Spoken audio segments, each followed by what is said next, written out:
Hello everyone, welcome to study squad. I am Shivani Chauhan और अब हम लोग इस पे स्टार्ट करने वाले हैं कंप्यूटर।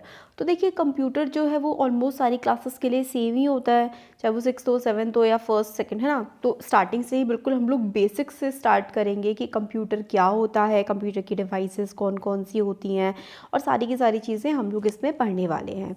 तो introduction to computer. Computer is an electronic device. तो कंप्यूटर जो है इलेक्ट्रॉनिक डिवाइस या आप मशीन कह सकते हो। कंप्यूटर एक इलेक्ट्रॉनिक, बिजली से चलने वाली, इलेक्ट्रिसिटी से चलने वाली एक इलेक्ट्रॉनिक मशीन है, ठीक है। और ये इनपुट लेती है आपसे। It takes inputs from you. Input का मतलब क्या है? आपने इसको ऑन किया तो वो इनपुट दिया, मतलब आपकी हेल्प से ये चल रही है। It uses some program set of instruction to process these inputs. तो आपने इससे जो करने को कहा है, ये कोई इंस्ट्रक्शंस जो आपने इसको दिए हैं वो उस इनपुट का जो है इस्तेमाल करती है। It uses some program set of instructions to process these inputs. तो कुछ प्रोग्राम्स की सहायता से इनपुट्स पे काम करती है। Finally it delivers output as per your requirement. और फिर ये आउटपुट देती है, मतलब जो आपको काम चाहिए होता है वो आपको दे देती है आपकी ज़रूरत के हिसाब से। It can also store your data. आप अपना डेटा रखते हैं ना बहुत सारा, जैसे कि अपनी फ़ोटोज़ रखते हैं, कुछ अपनी पीपीटी वगैरह बना के रखते हैं, वर्ड की फ़ाइल हो गई, है ना। बहुत सारी चीज़ें आप डालते हैं उसमें, वीडियोज़, फोटोज़ वगैरह। तो आप डाटा स्टोर कर सकते हैं कंप्यूटर में। You can retrieve this data later on. Retrieve मतलब आप दोबारा से देख सकते हैं जो डाटा आप लोगों ने कंप्यूटर में स्टोर किया है, उस डाटा को आप लोग दोबारा भी देख सकते हैं। तो computer follows input process output cycle. This is very important कि कंप्यूटर किस तरीके की साइकिल का इस्तेमाल करता है।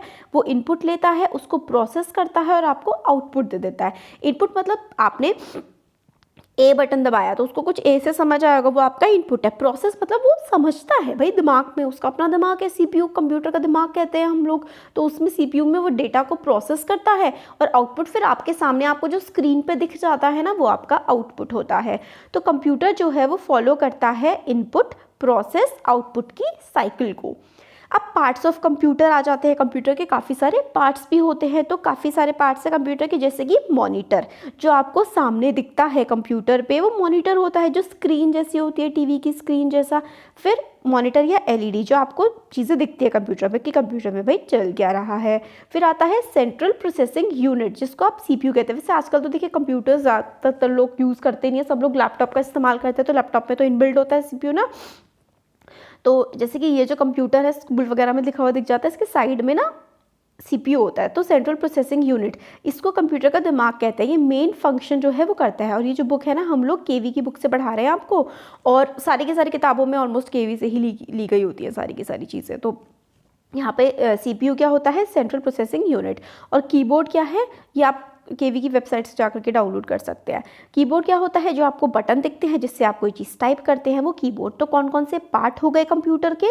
Monitor, central processing unit, monitor हो गया, सीपीयू हो गया और कीबोर्ड हो गया, ठीक है। अब आगे आता है माउस। माउस चूहा वाला है ना चूहा नहीं होता, माउस जो है आप एरो वेरो रखते हैं ना। तो it use two point items and select the text on the screen.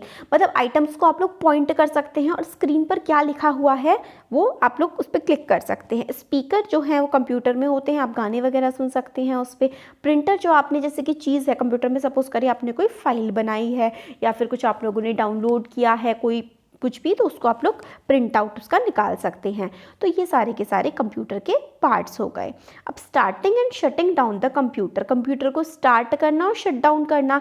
तो प्लग आप लगाइए कंप्यूटर का, फिर उसके बाद सीपीयू का बटन ऑन करिए। देखिए, आप लोगों को बेसिकली कुछ है नहीं इसमें, फिर भी मैं आपको बता देती हूँ कि कंप्यूटर का आप लोग प्लग लगाना है, फिर सीपीयू में यहाँ पे एक बटन होता है, इस बटन को आप लोगों ने दबाना है। और फिर उसके बाद यूपीएस मतलब इलेक्ट्रिसिटी चली जाए तो उसके लिए होता है, वो है पावर का बटन होता है, यूपीएस जो होता है, वो दबाना है। और शट डाउन अगर करना है कंप्यूटर को, तो आपका यहाँ पे कंप्यूटर होता है ना, यहाँ पर नीचे की साइड पे यहाँ पे एक टैब होता है, उसमें ऐसे करके कंप्यूटर है और यहाँ पे टैब है। तो कंप्यूटर का स्टार्ट वाला बटन दबाना है, और आपने जब स्टार्ट वाला बटन दबाया ना, तो उसके सबसे नीचे यहाँ पे सपोज करिए यहाँ पे स्टार्ट होता है, फिर उसके नीचे यहाँ पे शट डाउन का बटन होता है, उस पर क्लिक कर दीजिए और फिर वो बंद हो जाएगा।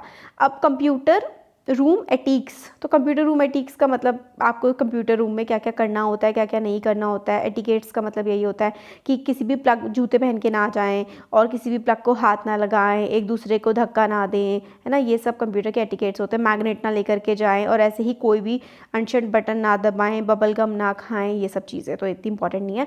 अब आता है identify the keys on keyboard. तो जो कीबोर्ड है, आपने देखा है बहुत सारे बटन होते हैं कीबोर्ड में, तो उसकी कीबोर्ड की कीज़ को आप लोगों को आइडेंटिफाई करना आना चाहिए ना। तो different keys on keyboard, keyboard में अलग अलग टाइप की कीज़ होती हैं, तो वो देख लेते हैं। कीबोर्ड लुक्स लाइक अ टाइपराइटर, आप लोगों को पता नहीं होगा, मे बी या पता है कि टाइपराइटर का मतलब होता है जिसमें काफ़ी सारे बटन होते हैं और उस पर टाइप किया जाता है। तो कीबोर्ड टाइपराइटर जैसा ही दिखता है, इसमें काफ़ी सारी कीज़ होती हैं। ये कीज़ छोटे छोटे बटन जैसी होती हैं। इसमें कुछ कैपिटल लेटर्स होते हैं, कुछ नंबर होते हैं, कुछ स्पेशल करेक्टर होते हैं। स्पेशल करेक्टर मतलब ऐसे करके एंड, फिर एट दी रेट आपको दिखेगा, फिर ऐसे करके डॉलर का भी साइन दिख जाता है, क्वेश्चन मार्क दिख जाता है। तो ये कुछ स्पेशल करेक्टर्स होते हैं। और काफ़ी सारी ऐसे करके arrow down, arrow up, tab, shift, इस तरीके की कीज़ आप लोगों को अपने कीबोर्ड में देखने को मिलती हैं। तो काफ़ी सारी कीज़ होती हैं हमारे कीबोर्ड में, उसको अल्फ़ाबेट कीज़ मतलब ABCD, ये सारे के सारे अल्फ़ाबेट्स होते हैं ना, तो अल्फ़ाबेट कीज़ होती है। न्यूमेरिक कीज़, अल्फ़ाबेट कीज़ मतलब ABCD वाली, न्यूमेरिक का मतलब होता है नंबर वाली, जिसमें नंबर होता है 1 2 3। फंक्शन कीज़ जिससे जैसे कि ऑन करने वाला है ना, ऑफ करने वाला फंक्शन कीज़। और कुछ स्पेशल कीज़ होती है, जैसे कि आपके कंप्यूटर में आपका जो कीबोर्ड होता है ना, उसमें एक पे लिखा होता है टैब, फिर शिफ्ट भी लिखा होता है, फिर कंट्रोल लिखा होता है, बैक स्पेस ऐसे करके जो बड़ा सा होता है, बैक स्पेस, एंटर, है ना, स्पेस बार, काफ़ी सारी कीज़ होती है स्पेशल कीज़। आप लोग कंप्यूटर के कीबोर्ड पे देखेंगे ना, तो आपको सारी की सारी कीज़ ये दिख जाएंगी। अब सम इम्पॉर्टेंट कीज़, कुछ इम्पॉर्टेंट कीज़ जो ABCD वाली होती हैं, है ना, ये 26 अल्फ़ाबेट्स लिखे हुए होते हैं।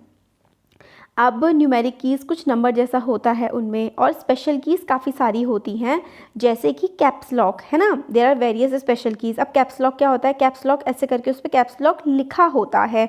दिस की आप इस्तेमाल करते हैं जब आप लोग we want to type entire sentence, whole word and letters in Capitals.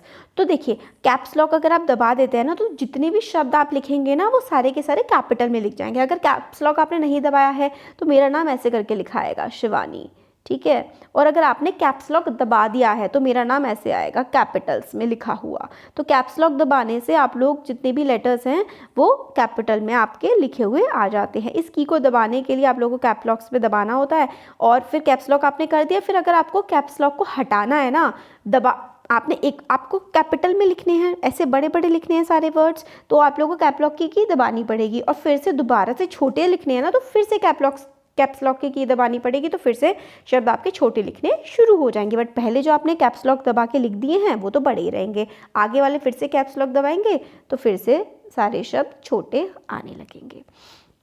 Enter की होती है ऐसी बड़ी सी, है ना, एंटर की होती है। तो ये एंटर की क्या होती है, आपको अगर लाइन चेंज करनी होती है, आप इस लाइन पे और आपको नीचे जाना है, तो आप एंटर की दबा सकते हैं।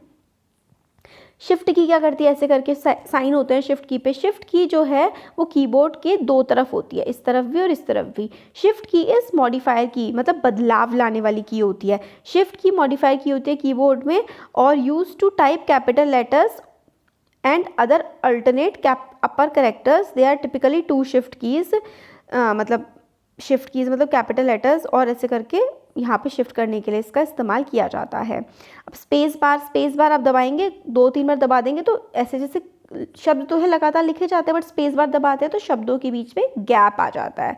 बैक स्पेस जो है, अगर आपको सपोज करिए आपने, मेरा नाम है SHIVANI, आई की जगह आपने ई लिख दिया तो आपको हटाना पड़ेगा, गलत लिख दिया है तो आप हटाएंगे, तो बैक स्पेस की आप लोग दबाएंगे तो आप जो है आई हटा करके ई उसमें आप लिख सकते हैं। एरो की कि भाई आपको अगर ऊपर लेकर के जाना है अपने कर्सर का मतलब होता है जहाँ पे आप काम कर रहे होते हैं ना, वहाँ पे ऐसे से एक ब्लैक कलर की लाइन टिम करती रहती है, तो वो होती है कर्सर।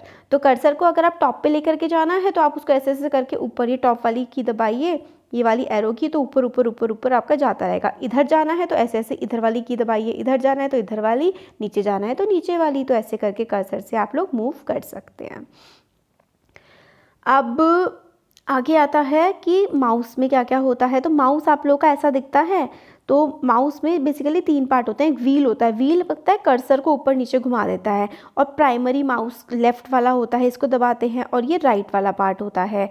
तो देखते हैं, left mouse button is use two point two any menu. तो कोई सा भी मेन्यू, किसी भी जगह आपको जाना है तो आप लेफ़्ट वाला बटन दबा सकते हैं। कोई भी टूल आइकन, कोई भी चीज़ सेलेक्ट करनी है तो आप लोग ये वाला बटन दबा सकते हैं। व्हील जो होती है पेज को ऊपर नीचे ले जाती है। राइट माउस जो है वो शॉर्टकट आता है, राइट वाला ये वाला पार्ट दबाएंगे ना तो काफ़ी सारी शॉर्टकट कीज़ आ जाती है कि भाई ये करना है, ये करना है, ये करना है। जैसे कि मान लो कॉपी पेस्ट करना है, तो कोई चीज़ कॉपी करनी है, पेस्ट करनी है, तो आप लोग ये राइट वाली की दबाएंगे। और जो लेफ़्ट वाली की होती है ना, ये वाली माउस की इधर वाली, इसमें काफ़ी सारे जैसे कि टूल्स आइकन्स खुल जाते हैं। मतलब कोई कहीं पर भी क्लिक करना होता है आपको तो आप लेफ़्ट वाले पॉइंट से क्लिक करते हैं।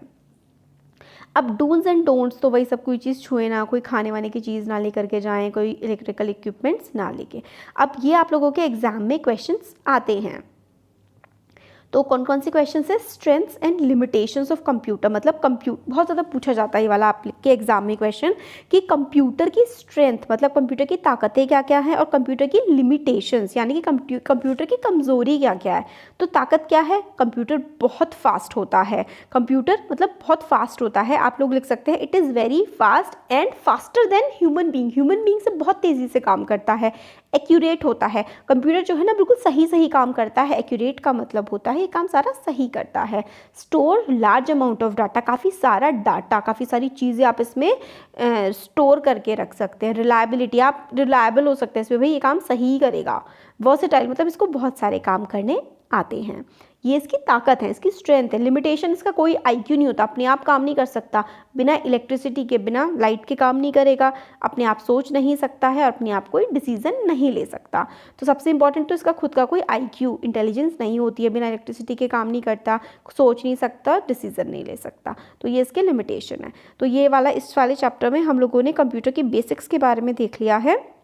नेक्स्ट वीडियो में हम लोग आगे का देखेंगे। मैं सोच रही हूँ कि जो कंप्यूटर की जनरेशन्स है ना, कि किस तरीके से कंप्यूटर स्टार्ट हुआ, आगे बढ़ा, वो हम देखेंगे। तो कैसे लगा वीडियो ज़रूर बताइएगा। अच्छा लगा तो लाइक करिए, चैनल को सब्सक्राइब करिए, अपने फ्रेंड्स के साथ शेयर करिए। Thank you. Hello everyone, welcome to study squad. I am Shivani Chauhan. इस वीडियो में हम लोग देखेंगे कंप्यूटर की हिस्ट्री के बारे में और उसके कुछ आगे के जनरेशन्स के बारे में भी अब हम देखेंगे। तो कंप्यूटर तो एक इलेक्ट्रॉनिक डिवाइस होती है जिसमें हार्डवेयर और सॉफ्टवेयर दोनों होता है ना।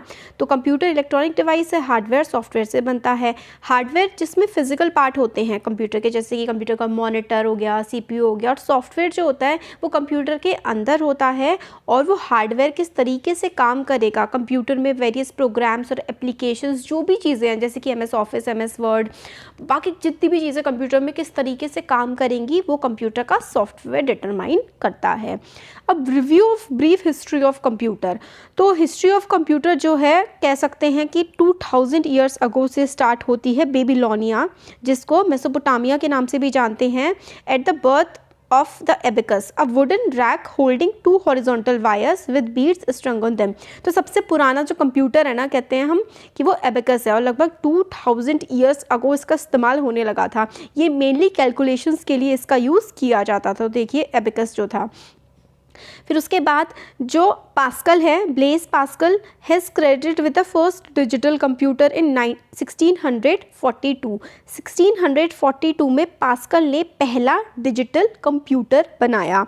बेसिक प्रिंसिपल जो था, of his calculator is still use today in water meters and modern day odometers. तो आज जो ओडोमीटर्स होते हैं जो स्पीड वगैरह नापने के काम आते हैं, और जो वाटर मीटर्स होते हैं उसमें आज भी जो पास्कल ने बताया था ना डिजिटल कंप्यूटर पहला, उसमें आज भी इन उसके जो कॉन्सेप्ट्स हैं यूज़ किया जाता है उनका। तो 1642 में पास्कल ने फर्स्ट डिजिटल कंप्यूटर बनाया, और जो पहला एबेकस जिसको फर्स्ट कंप्यूटर मानते हैं, वो तो मोर देन मतलब 2000 ईयर्स अगो बनाया गया था।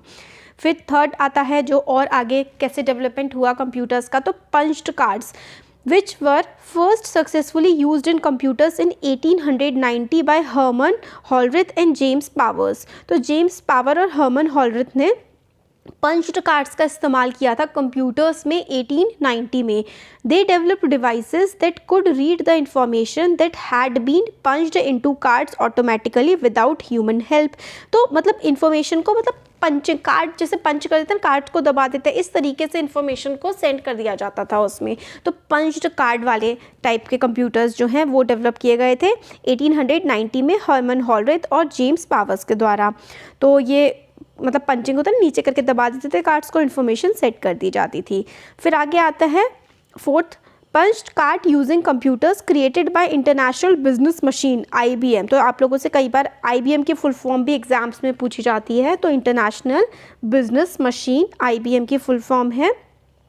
इन्होंने क्या किया था कि punch card using computers created by IBM, Remington, Burroughs, these computers used mechanical devices in which electrical power provided mechanical motion. मतलब आपने इलेक्ट्रिसिटी प्रोवाइड करी और उसके व्हील्स घूम गए, like turning the wheels of an adding machine. मतलब जो adding machine थी, इलेक्ट्रिसिटी प्रोवाइड करी और उसके मशीन के व्हील पहिए घूम गए, लाइक टर्निंग द व्हील्स, है ना, एडिशन करने के लिए एक तरह से, या फिर कोई भी और टास्क परफॉर्म करने के लिए। सर सिस्टम्स इंक्लूडेड फीचर्स, तो कौन कौन से फीचर्स थे इसमें? Feed in a specified number of cards automatically, add, multiply and sort. तो ऐड कर सकते थे, मल्टीप्लाई कर सकते थे, सॉर्ट मतलब कोई डाटा है उसको मतलब सेम डाटा एक साथ आ जाए एक जगह पर, सारे माइनस वाले आंसर्स एक जगह, प्लस वाले एक जगह, तो इसको सॉर्टिंग बोलते हैं। तो ये सॉर्टिंग कर सकता था ये पंच कार्ड यूजिंग कंप्यूटर्स जो किया था IBM ने, तो इन्होंने ये किया था, है ना। धीरे धीरे डेवलपमेंट्स बढ़ रहे हैं। फिर आगे देखते हैं 1942 में जॉन P. एकार्ट ने और जॉन W. मॉकले ने एंड देयर एसोसिएट, और उनके और कुछ भी साथी थे, at the Moore school of electrical engineering of the university of Pennsylvania decided to build a high speed electronic computer to do the job. तो इन्होंने अपना काम करने के लिए, भाई कंप्यूटर थे बट काफ़ी स्लो थे, तो हाई स्पीड कंप्यूटर इन्होंने बनाने का ट्राई किया। This machine became known as ENIAC, electrical, numerical, integrator and calculator, and it occupied the entire 30 by 50 feet room। मतलब एक कमरे के बराबर का कंप्यूटर था जो कि 1942 में बनाया गया था। ये जो मतलब पहला एक बेसिकली पहले जो कंप्यूटर होते थे ना वो ज़्यादातर कैलकुलेशंस के काम के लिए यूज़ किए जाते थे, मतलब कैलकुलेशंस मैथ्स की जाती थी। तो ENIAC 1942 में आया था, फुल फॉर्म है electrical, numerical, integrator and calculator, और इतना बड़ा होता था ये कि मतलब एक कमरा पूरा भर जाए इससे, इस कंप्यूटर से। आगे है ENIAC was therefore about 1000 times faster than the previous generation of relay computers। तो इससे पहले के जो कंप्यूटर थे ना ENIAC उनसे 1000 गुना ज़्यादा फास्ट था। ENIAC use 18,000 vacuum tubes, about 1800 square feet of floor space and consumed about, बहुत ज़्यादा देखिए सिंपल सा है, बहुत ज़्यादा बिजली लेता था, बहुत ज़्यादा जगह लेता था, बहुत सारे वैक्यूम ट्यूब्स लेता था, और बट फास्ट था प्रीवियस कंप्यूटर से, बट बड़ा भी बहुत ज़्यादा था। इसके बाद आता है 1950 में magnetic core memory and the transistor. तो transistor circuit element of digital computers. तो फिर डिजिटल कंप्यूटर्स आने लगे 1950s के टाइम पे, उसमें मैग्नेटिक कोर मेमोरी और ट्रांजिस्टर्स का इस्तेमाल किया जाने लगा।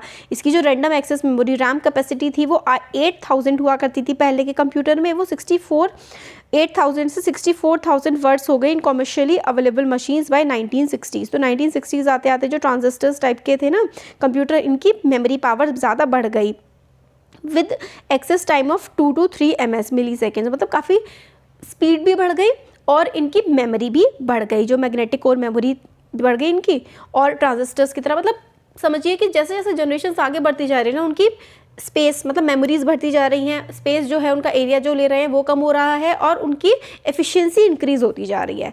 1980s में in the 1980s manufacturing of semiconductor chips was done. तो सेमीकंडक्टर चिप्स आ गई थी 1980s में। The Intel and Motorola corporation were very competitive in 1980s। तो इंटेल की चिप्स आज भी आती हैं, और मोटोरोला है ना, इनकी ये काफ़ी ज़्यादा कॉम्पिटिशन में थे दोनों, और सेमीकंडक्टर चिप्स इन लोगों ने डेवलप की थी। All the Japanese films were making strong economic advances specially in the area of memory chips. By the late 1980s some personal computers were run by microprocessors that handling 32 bits of data at a time. तो 1980s के time पर 32 bits का data, आज तो बहुत ज़्यादा data इस्तेमाल मतलब यूज़ कर लेते हैं, उस टाइम पे 32 बिट्स का डेटा एक बार में ट्रांसफ़र किया जाता था, यूज़ किया जाता था कंप्यूटर्स के द्वारा। और कौन से कंप्यूटर्स थे जिसमें सेमीकंडक्टर चिप्स का इस्तेमाल होने लगा था। ये देखिए इसमें काफ़ी सारे पूरा आपको को बता रखा है कि अब तो मैकबुक है और क्या क्या नहीं आ गया है ना। पहले बेसिक और अलग अलग लैंग्वेजेस किस तरीके से इस्तेमाल होती थी। तो ये बताया गया। अब आता है बेसिक कंपोनेंट्स ऑफ कंप्यूटर। कौन कौन से होते हैं? कंप्यूटर होता है, कंप्यूटर में मेमोरी होती है और इसमें सीपीयू होता है। इनपुट डिवाइस आती है, इनपुट दिया आपने, फिर कंप्यूटर में प्रोसेसिंग हुई और फिर आपको आउटपुट मिल गया। और सेकेंडरी में क्या क्या स्टोरेज डिवाइसेस वगैरह इसमें होती हैं। तो ये डायग्राम भी है कि बेसिक्स ऑफ कंप्यूटर। तो हम लोगों ने इस वाले वीडियो में तो जनरेशन्स देख ली ना, कि कितनी जनरेशन है, इसके आगे की भी जनरेशन्स हैं, प्रेजेंट जनरेशन तक कि किस तरीके से और ज़्यादा कंप्यूटर्स में डेवलपमेंट आया, वो हम लोग आगे आने वाले वीडियोज़ में देखेंगे। और इसमें अभी देख लेते हैं कि इनपुट यूनिट्स क्या क्या होती है। इनपुट दिया जाता है कि भाई आपने कुछ कमांड दी है कंप्यूटर को कि उसको वो काम करना है, तो वो होता है इनपुट। और ये कौन कौन देता है? इनपुट देता है कीबोर्ड, जो है ना, ये कीबोर्ड है जिसमें बटन्स होते हैं काफ़ी सारे। माउस एक पॉइंटिंग डिवाइस होता है कि भाई पॉइंट करके आप लोग कंप्यूटर में किसी जगह पर जाना है, उसमें सेंसर्स होते हैं, राइट क्लिक लेफ्ट क्लिक होता है, तो उससे हम लोग वर्क करते हैं। स्कैनर क्या होता है कि भाई कोई भी इन्फॉर्मेशन आप जैसे कि पेपर वगैरह आप उसको स्कैन कर सकते हैं कि क्या है। तो इसमें वही है कि ये ट्रैक बॉल क्या होता है? ट्रैक बॉल जो है upside down, the trackball is similar to the upside down design of the mouse, मतलब उल्टा जैसा माउस होता है उसके जैसी होती है। The user moves the ball directly while the device itself remain stationary. User spins the ball in various direction to effect the screen movements. तो मतलब ट्रैक बॉल स्क्रीन की मूवमेंट जैसे माउस काम करता है ना, ये बॉल जैसे उसको घुमा करके स्क्रीन पे आप लोग यूज़ कर सकते हैं। और लाइट पेन जो है इसमें इनपुट डिवाइस है। ड्रॉ, आपको लाइंस वगैरह ड्रॉ करनी है स्क्रीन पर, उसके लिए इसका इस्तेमाल किया जा सकता है। और ऑप्टिकल कैरेक्टर रीडर, तो इसमें क्या है? It is a device that detects alphanumeric characters printed और रिटन ऑन अ पेपर। तो ये डिवाइस है जो नंबर और अल्फ़ाबेट्स इस सबको डिटेक्ट कर लेती है। The text which is to be scanned is illuminated by low frequency light source. तो लाइट सोर्स से डिटेक्ट वगैरह करती है और हम लोगों को बता देती है। फिर बारकोड रीडर आप लोगों ने देखा ही होगा कि बारकोड्स होते हैं, उसको रीड करने की एक डिवाइस होती है। तो इसमें कुछ डिवाइसेस हैं जैसे कि डिजिटल कैमरा, आप लोगों को पता है कैमरा फ़ोटो लेने के काम आता है। और voice input system, it converts spoken words to machine language. तो मतलब जो आप बोल रहे हैं उसको मशीन की लैंग्वेज में कन्वर्ट कर देता है। A microphone is use to convert human speech into electrical signal. आपने बोला इलेक्ट्रिकल सिग्नल्स में वो कन्वर्ट हुआ और ये जो सिग्नल पैटर्न होता है उसको ट्रांसमिट करता है फिर उसके बाद कंप्यूटर में। तो ये होते हैं वॉइस इनपुट सिस्टम्स। अब कुछ आउटपुट डिवाइसेस होती है जो आपको दिखता है, मतलब आपने इनपुट दिया काफ़ी सारी चीज़ों से कंप्यूटर को, कंप्यूटर आपको आउटपुट देगा। तो जो मॉनिटर है उस पर दिखता है। फिर प्रिंटर है, प्रिंट होकर के चीज़ें आ जाती हैं, है ना। तो मॉनिटर भी आजकल काफ़ी अलग अलग टाइप के आ गए हैं। मॉनिटर टेलीविजन की स्क्रीन जैसा दिखता है, इसको आप लोग विजुअल डिस्प्ले यूनिट भी कह सकते हैं, काफ़ी सारी इन्फॉर्मेशन डिस्प्ले करता है। और अब तो टेक्नोलॉजी एडवांस हो रही है तो मॉनिटर दो टाइप में आप क्लासीफाई कर सकते हैं। एक तो CRT होता है, कैथोड रे ट्यूब, और एक LED होता है, liquid crystal display, LCD, light emitter diode होता है। तो हाँ, तो CRT जो कैथोड रे ट्यूब है और ज़्यादातर ये लिक्विड क्रिस्टल डिस्प्ले LCD का इस्तेमाल किया जाता है मॉनिटर्स में। प्रिंटर्स तो आपको पता है काफ़ी सारे प्रिंट करने के काम आता है, ये भी काफ़ी टाइप के होते हैं, डॉट मैट्रिक्स प्रिंटर और इंकजेट प्रिंटर, लेज़र प्रिंटर। इन सबको भी हम लोग डिटेल में पढ़ेंगे कि किस तरीके से ये काम करते हैं। तो वो सब हम आगे आने वाले वीडियोस में देखेंगे। तो कैसा लगा वीडियो ज़रूर बताइए, अच्छा लगा तो लाइक करिए, चैनल को सब्सक्राइब करिए, अपने फ्रेंड्स के साथ शेयर करिए। Thank you. Hello everyone, welcome to study squad. I am Shivani Chauhan. इस वीडियो में हम लोग देखेंगे कंप्यूटर का जो हम लोग पार्ट कर रहे हैं उसका आगे का वीडियो है इंटरनेट और नेटवर्क्स के बारे में। तो इंटरनेट से ही आप लोग ये वीडियो देख पा रहे हैं, जो इंटरनेट का रिचार्ज करवाते हैं वही इंटरनेट होता है ना।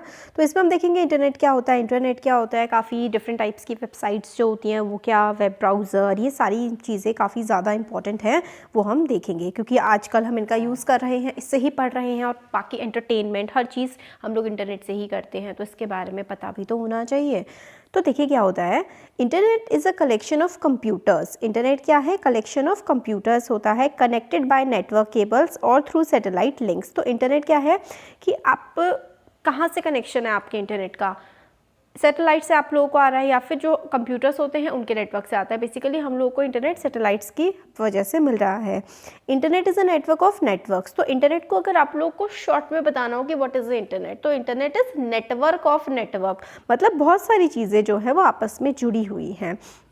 It is also known as super network. Computer को हम लोग इंटरनेट को हम लोग सुपर नेटवर्क भी कहते हैं। There are millions of computing devices that are connected to this network either permanently और for a short duration of time.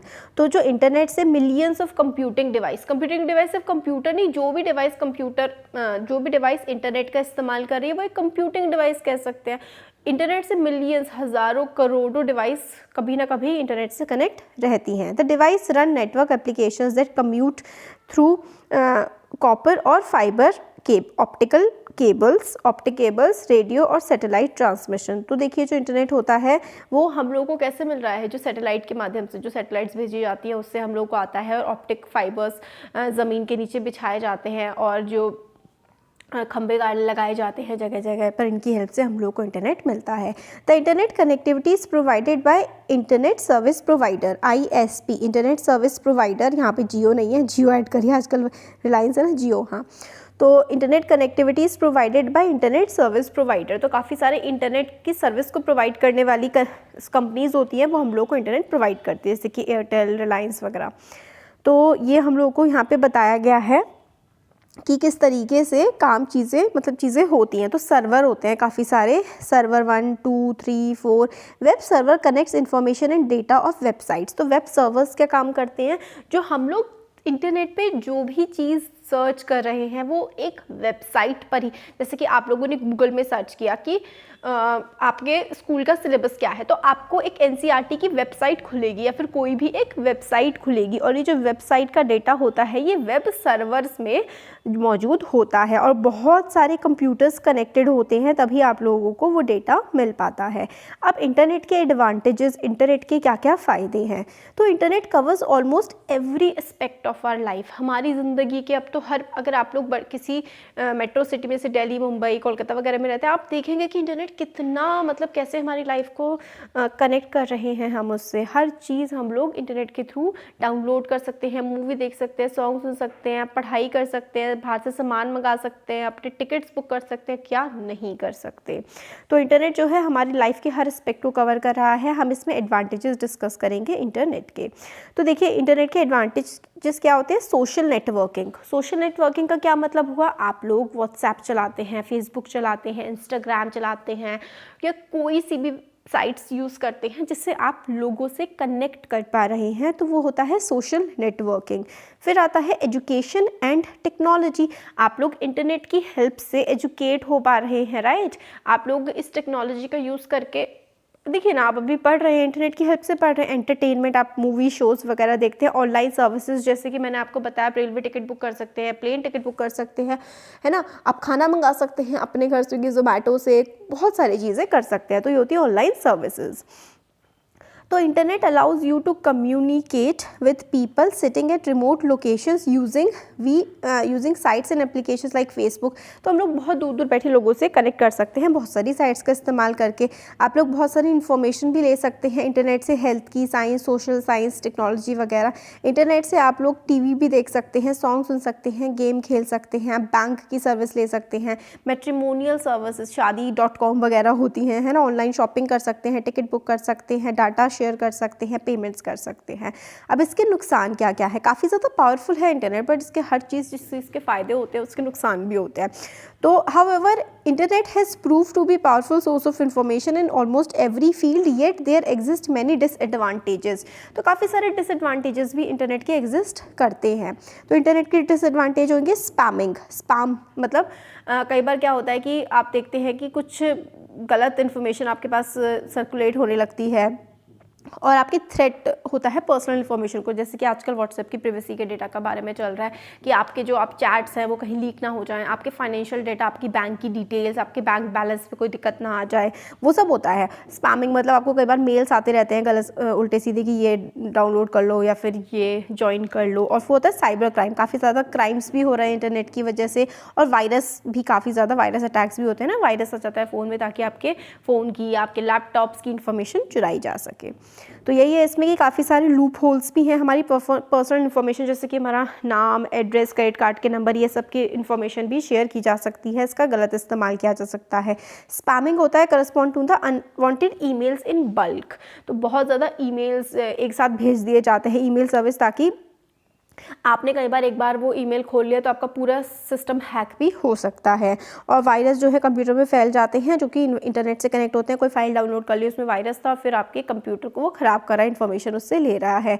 और काफ़ी सारी पोर्नोग्राफिक साइट्स होती हैं जो फ्रॉड करती हैं और इफेक्ट करती हैं इंसान की। पोर्नोग्राफिक साइट्स होती हैं जो इंसान की मेंटल फिजिकल हेल्थ को काफ़ी ज़्यादा ख़राब भी कर देती हैं। तो इंटरनेट के बारे में हमने पढ़ा, इंटरनेट के एडवांटेजेस को देखा और उसके डिसएडवांटेजेस को भी हम लोगों ने देखा। अब देखते हैं कि ये इंट्रानेट क्या होता है। तो an intranet is a private network accessible only to an organization staff. तो इंटरनेट जो है, हमने देखा कि इंटरनेट तो सब लोग इस्तेमाल कर रहे हैं। तो इंट्रानेट क्या होता है? इंटरनेट एक प्राइवेट नेटवर्क होता है, वो सिर्फ और सिर्फ उन्हीं एक स्टाफ, मतलब एक कुछ पर्टिकुलर लोग ही उसका इस्तेमाल कर सकते हैं। Internet is a private network accessible only to an organization's staff. Intranet is a system in which multiple PCs are connected to each other. Internet में क्या होता है ना कि बहुत सारे जो काफ़ी सारे PCs होते हैं ना, वो एक दूसरे से कनेक्टेड होते हैं। PCs in internet are not available to the world outside the internet. तो जो इंटरनेट ना एक ऑफिस का हो सकता है, उन लोगों ने इंटरनेट लिया हुआ है, इंटरनेट नहीं इंट्रानेट, तो वो आपस में काफ़ी सारे कंप्यूटर्स में जुड़ा हुआ है और वो कंप्यूटर्स आपस में उसका इस्तेमाल कर सकते हैं। तो कंपनी के बाहर या फिर उन पर्टिकुलर कंप्यूटर्स के बाहर उसका इस्तेमाल नहीं होता है। जैसे कि आप ये देखिए, ये सब इंटरनेट से जुड़े हुए हैं, सिर्फ यही लोग ही उसका इस्तेमाल कर सकते हैं, कोई और नहीं कर सकता। तो यूजुअली ईच कंपनी और organisation has their own internet network and members of that company can access the computers in their internet. अब आता है similarities in internet and intranet. तो internet uses internet protocol such as TCP और IP address, है ना, IP address होता है, FTP होता है, TCP होता है। तो इंटरनेट और इंटरनेट में सिमिलरिटी क्या होती है? इनमें सब में IP एड्रेस वगैरह होता है। Internet sites are accessible via web browser. तो इंटरनेट की साइट्स जो है वो वेब ब्राउज़र, जो आप ब्राउजिंग करते हैं ना, जो आप इंटरनेट को यूज़ करते हैं उसको ब्राउजिंग करना बोलते हैं। तो ब्राउजिंग करते हैं तो उसी तरीके से वेबसाइट इंटरनेट में भी खुल जाती हैं, बट सिर्फ और सिर्फ the only members of internet network can access the internet hosted website. तो वेबसाइट्स का इस्तेमाल इंटरनेट पे भी होता है, बट कुछ पर्टिकुलर वेबसाइट्स ऐसी होती हैं जिसका इस्तेमाल सिर्फ उसके मेंबर्स ही कर सकते हैं। In intranet own instant messengers can be used by similar, मतलब खुद के जैसे कि ना अपना नेटवर्क बना लेते हैं कि एक दूसरे को मैसेजेस भेज पाए इंटरनेट में सिर्फ आपस में। डिफरेंसेस क्या होते हैं? डिफरेंसेस की internet is general to PCs all over the world, where is internet is specific to few PC। तो इंटरनेट जो है पूरी दुनिया के सबके पास होता है, सब लोग यूज़ कर सकते हैं इंटरनेट, कुछ ही कंप्यूटर्स इस्तेमाल कर सकते हैं जो उस कंपनी के हों। Internet has wider access and provides better access to websites to large population, whereas internet is restricted. तो इंटरनेट तो बहुत सारी पॉपुलेशन इस्तेमाल कर सकती है और इंटरनेट रेस्ट्रिक्टेड होता है, मतलब कुछ लोग ही इसका इस्तेमाल कर सकते हैं। Internet is not safe as internet can be safely privatize as per the need. तो इंटरनेट इतना सेफ नहीं होता जितना इंट्रानेट होता है, क्योंकि इंटरनेट कुछ लोग इस्तेमाल कर रहे हैं, कंपनी की यूज़ करें तो उसको काफ़ी सेफली वो लोग यूज़ करते हैं।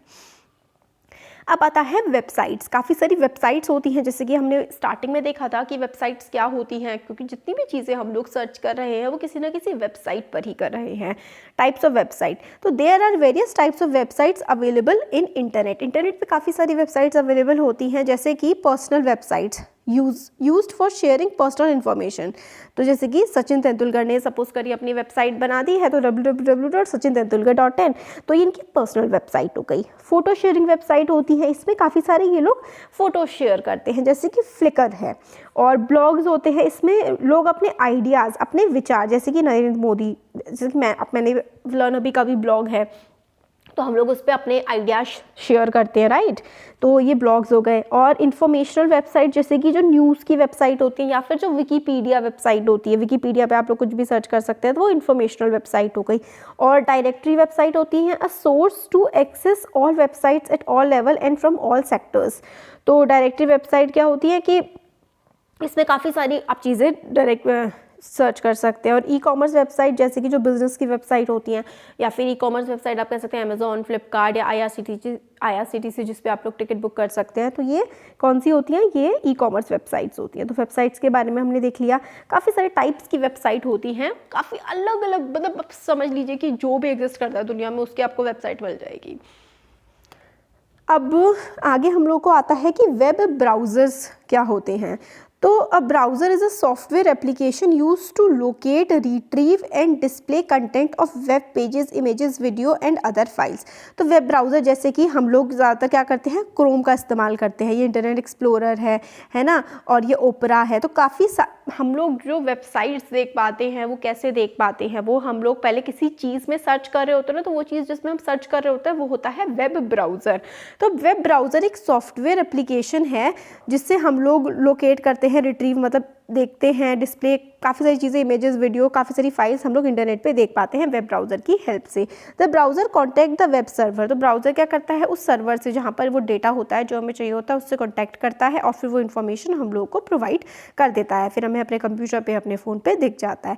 वेब ब्राउज़र के एग्जाम्पल्स आप लोगों ने याद रखने हैं, mozzarella, Firefox, internet explorer, Google Chrome, epic. सबसे ज़्यादा तो आजकल हम लोग क्रोम का इस्तेमाल करते हैं ना, ये वाला हमारे ज़्यादातर फ़ोन्स में क्रोम का ही हम लोग यूज़ करते हैं। तो क्रोम हो गया, मोज़िला फायरफॉक्स हो गया, इंटरनेट एक्सप्लोरर हो गया, ये सब क्या होते हैं, ये सब वेब ब्राउज़र होते हैं।